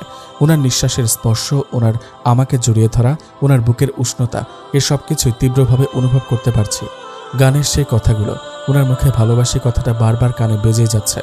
ইচ্ছে হচ্ছে মানুষটাকে জড়িয়ে ধরি, খুব শক্ত করে তাকে জড়িয়ে ধরি, আষ্টে পৃষ্ঠে তাকে বেঁধে রাখি। হাসিব রুমে এসে দরজা লাগিয়ে দিল। আমি আওয়াজ পেলাম দরজা আটকানোর। ইচ্ছা হচ্ছে ছুটে কাছে যাই ওর, কিন্তু না, যাচ্ছি না। কিছু একটা আমাকে আটকে রাখছে। হাসিব বারান্দার দরজায় টোকা দিয়ে বলল, এমন করে পালিয়ে এলে কেন মাইশা? আমার কোনো কথা কি তুমি রাগ করেছ? ওর গলার আওয়াজ পেয়ে নিজেকে আর আটকে রাখতে পারলাম না। দরজা খুলে ওকে জড়িয়ে ধরলাম। খুব শক্ত করে ধরে রেখেছি। ওর গায়ের ঘ্রাণ পাচ্ছে। কেন জানি না ওর নেশায় পড়ে যাচ্ছে। তুমি আমাকে খারাপ কিচ্ছু বলনি। তোমার চোখে ডুবে যাচ্ছিলাম। তাই সেখান থেকে এসে পড়েছি। কি আছে তোমার মাঝে হাসিব? তোমার মাঝে ডুবে যাচ্ছে কেন আমি? আমার মাঝে তুমি আছো, তোমার প্রতি আমার ভালোবাসা আছে, আমার সম্পূর্ণ অস্তিত্ব জুড়েই শুধু তোমার বিচরণ। আমাকে ভালোবাসো খুব, তাই না? এখনো বুঝোনি? তোমার মুখ থেকে শুনতে চাই, খুব ভালোবাসি তোমাকে। এত ভালোবাসো কেন? আমি তো তোমার জন্য কিছুই করিনি। ভালোবাসার সম্পর্কটা তো বিনিময়ের না। কোনো কিছুর বিনিময়ে যে সম্পর্কটা তৈরি হয় সেটা হচ্ছে স্বার্থের সম্পর্ক। যাকে ভালোবাসি তাকে অকারণেই ভালোবাসি, সে ভালো হলেও তাকে ভালোবাসি, নরকের কীট হলেও ভালোবাসি, কারণ তাকে আমি ভালোবাসি, একটু বেশি ভালোবাসি। কথাগুলো একটু পেঁচানো, কিন্তু শুনে ভালো লাগলো। তোমার ভালো লেগেছে শুনে আমারও ভালো লাগলো। আপনি আমার ভালো লাগার জন্য এত কিছু কেন করেন? আমি যা কিছু তোমার জন্য করি তোমার ভালো লাগার জন্য করি না। তোমার জন্য কিছু করতে পারলে আমার খুব ভালো লাগে, শান্তি লাগে, এজন্য করি। ওনার কথাগুলো আমার মনে শীতল হাওয়ার মতো স্পর্শ করে যাচ্ছে। ওনার দিকে অপলক দৃষ্টিতে তাকিয়ে আছি। ওনার কথা স্পর্শের মাঝে একটা আকর্ষণ খুঁজে পাচ্ছি। হঠাৎ করে লোকটাকে অসম্ভব রকমের ভালো লাগছে। কেন লাগছে জানি না। আচ্ছা, শুরুতে ওনাকে আমার অসহ্য কেন লাগতো? ওনার চোখে এই গভীরতাটুকু আমি কেন খুঁজে পাইনি? উনি আমার নাকে একটা চুমু খেয়ে আমাকে কোলে করে নিয়ে বিছানায় শোয়ালেন। উনি আমার পাশে শুয়ে ওনার এক হাতের ওপর নিজের মাথাটা ভর করে রেখে আমার দিকে তাকিয়ে আছেন। আমি ওনার দিকে কাত হয়ে শুয়ে আছি। আমার হাতটা নিয়ে উনি ওনার বুকের বাম পাশটাতে রাখলেন। আমার হৃদস্পন্দন টের পাচ্ছ মাইশা? যতদিন তুমি আছো ততদিন এই হৃদস্পন্দনটাও আছে। তুমি নেই, আমার হৃদস্পন্দনটাও বন্ধ হয়ে যাবে। ওনার কথাগুলো আমি যত শুনছি তত ওনার প্রতি আমার আকর্ষণ বেড়ে চলছে। ডিম লাইটের আবছা নীল আলোতে ওনাকে দেখছি। উনি সত্যি দেখতে খুব সুন্দর, শ্যামলা, কিন্তু চেহারাটা খুব সুন্দর, বিশেষ করে ওনার হাসিটা। উনি আমার চোখের দিকে তাকিয়ে কেমন করে যেন একটা হাসি দেন। হাসিটার মাঝে দুষ্ট ভাবও খুঁজে পাই, আবার ভালোবাসাও খুঁজে পাই। কিন্তু ওনার চোখের দিকে আমি বেশিক্ষণ তাকিয়ে থাকতে পারি না। এত গভীর চোখে তাকিয়ে থাকা সম্ভব না। হাসিব, আমার চোখের দিকে এভাবে তাকিয়ে থেকো না। কেন? তোমার চোখ জোড়া খুব গভীর। তোমার চোখের দিকে তাকালে আমি মনে হয় ডুবে যাচ্ছি। আমার চোখ জুড়ে তোমার প্রতি ভালোবাসার গভীরতা খুঁজে পাবে। আমি চাই তুমি সেই গভীরতায় ডুব দাও। ভয় হয় যদি সেই গভীরতা থেকে উঠে না আসতে পারি। আসার দরকারটা কি? একবার ডুব দিয়ে দেখো, দেখবে তোমারই আর উঠে আসতে ইচ্ছা করবে না। তখন তোমার ইচ্ছা হবে আরও গভীরে যেতে। তোমার চোখের গভীরতা, তোমার কথার মাঝে মুগ্ধতা হঠাৎ এতটা বেড়ে গেল কি করে? চোখের গভীরতা, কথার মাঝে মুগ্ধতা, এগুলো হঠাৎ বাড়েনি। এগুলো প্রথম থেকে ছিল। আগে তোমার নজরে কখনো পড়েনি, এতদিন পড়েনি। তাহলে আজ কেন পড়ল? হতে পারে তোমার মনে কিছু চলছে আমাকে নিয়ে। কিছু চলছে না। উনি আমার ঠোঁটে ওনার বৃদ্ধাঙ্গুল দিয়ে স্পর্শ করে বললেন, সত্যি কিছু চলছে না? আমার ঠোঁটে ওনার স্পর্শ পেয়ে কেঁপে উঠলাম। মুখ থেকে আর কোনো কথা বের হচ্ছে না। সমস্ত কথা গলার মাঝখানে এসে আটকে গেছে। কোনো মতে ওনার হাতটা সরিয়ে অন্যদিকে কাত হয়ে শুয়ে রইলাম। উনি আর কোনো কথা বললেন না। আমাকে পেছন থেকে জড়িয়ে ধরে শুয়ে আছেন। ওনার সমস্ত ভালোবাসার কথাগুলো ভাবতে ভাবতে ঘুমিয়ে পড়লাম। পরদিন সকাল 8টায় ঘুম ভাঙল। চোখ মেলে দেখে হাসিব নেই। পুরো ঘর খুঁজলাম, কোথাও নেই। ওর কাপড়ের ব্যাগটাও নেই। আম্মু এসে বলল, কিরে হাসিব চলে গেল কেন এভাবে? হাজার বলেও আটকাতে পারলাম না। কি বলেছিস তুই ওকে? আমি কিছু বলিনি। ছেলে কিন্তু লাখে একটা, এমন কিছু করিস না যাতে ও তোর ওপর বিরক্ত হয়। হাসিবকে ফোন দিচ্ছি, ফোন রিসিভ করছে না। ওর মায়ের নাম্বারে ফোন করলাম, বলল ওনাকে অফিসে। বুঝতে পারছে না ও এভাবে না বলে চলে গেল কেন। আমার উপর কি রাগ করলো? কাল ও আমার ঠোঁট স্পর্শ করেছিল, আমি ওর হাতটা সরিয়ে দিয়েছিলাম, এজন্যই কি রাগ করলো? ফোনটাও রিসিভ করছে না। সকাল গড়িয়ে দুপুর হয়ে গেল, না আমার ফোন রিসিভ করছে না, ফোন ব্যাকও করছে না, মেসেজের রিপ্লাইও দিচ্ছে না। খুব মিস করছি ওকে। ওর মুখটা বারবার চোখের সামনে ভেসে উঠছে। ওর স্পর্শ, কথা কোনো কিছুই মাথা থেকে সরাতে পারছে না। অস্থির লাগছে খুব। আপা বলল, কিরে সকাল থেকে চেহারার 12টা বেজে আছে তোর, কি ভাবছিস এত? হাসিবের কথা খুব মনে হচ্ছে আপা। ইচ্ছে হচ্ছে ওর কাছে ছুটে যায়। আপা মুচকে এসে বলল, তুই কি একটা বিষয় টের পেয়েছিস? কি? তুই হাসিবকে ভালোবেসে ফেলেছিস। তাই তো, হাসিবকে বোধহয় ভালোবেসে ফেলেছে। আর নয়তো ওকে এতখানি অনুভব করছে কেন? ওর স্পর্শ, কথা আমার মাঝে এতখানি অনুভূতি জাগায় কেন? আমি হাসিবকে ভালোবেসে ফেলেছি। ওর চোখের গভীরতায় আমি ডুব দিয়ে ফেলেছি, আরও গভীরে ডুব দিতে চাই। আপা আমার শাশুড়িকে কিছু একটা বলে ওনার বাসার বাইরে ঘন্টা 2-1-এর জন্য বের করে আনতে পারবি? হ্যাঁ পারবো, কিন্তু কেন? হাসিবকে ওর বাসায় যেয়ে আমার মনের কথা জানাবো। আপা আমার কথা মতো ঘণ্টাখানেক পর আমার শাশুড়িকে নিয়ে মার্কেটে চলে গেলেন, আর আমি ফুল কিনে চলে এলাম হাসিবের বাসায়। 6টার দিকে ও বাসায় এলো। আমি দরজা খুলে দিলাম। ও আমাকে দেখে অবাক হয়ে তাকিয়ে আছে। আমি ওর হাত টেনে ধরে ওর রুমে নিয়ে এলাম। ফুলগুলো ওর দিকে এগিয়ে দিয়ে বললাম, আই লাভ ইউ হাসিব। তোমার সাথে প্রেম করতে চাই, তোমাকে ভালোবাসতে চাই। করবে আমার সাথে প্রেম? আমি তো সেই কবে থেকে বসে আছি তোমার সাথে প্রেম করার জন্য। সারাদিন ফোন কেন রিসিভ করনি? গতকাল তোমার চোখ দেখে বুঝে নিয়েছিলাম তুমি আমার প্রেমে পড়েছ, কিন্তু তুমি তখন পর্যন্ত বিষয়টা উপলব্ধি করতে পারোনি। ভেবে দেখলাম তোমার কাছ থেকে খানিকটা দূরে সরে আসলেই তুমি বুঝতে পারবে তুমি আমাকে ভালোবাসো। জানো তো, ছোটখাটো দূরত্বগুলো মানুষকে ভালোবাসার উপলব্ধি করায়।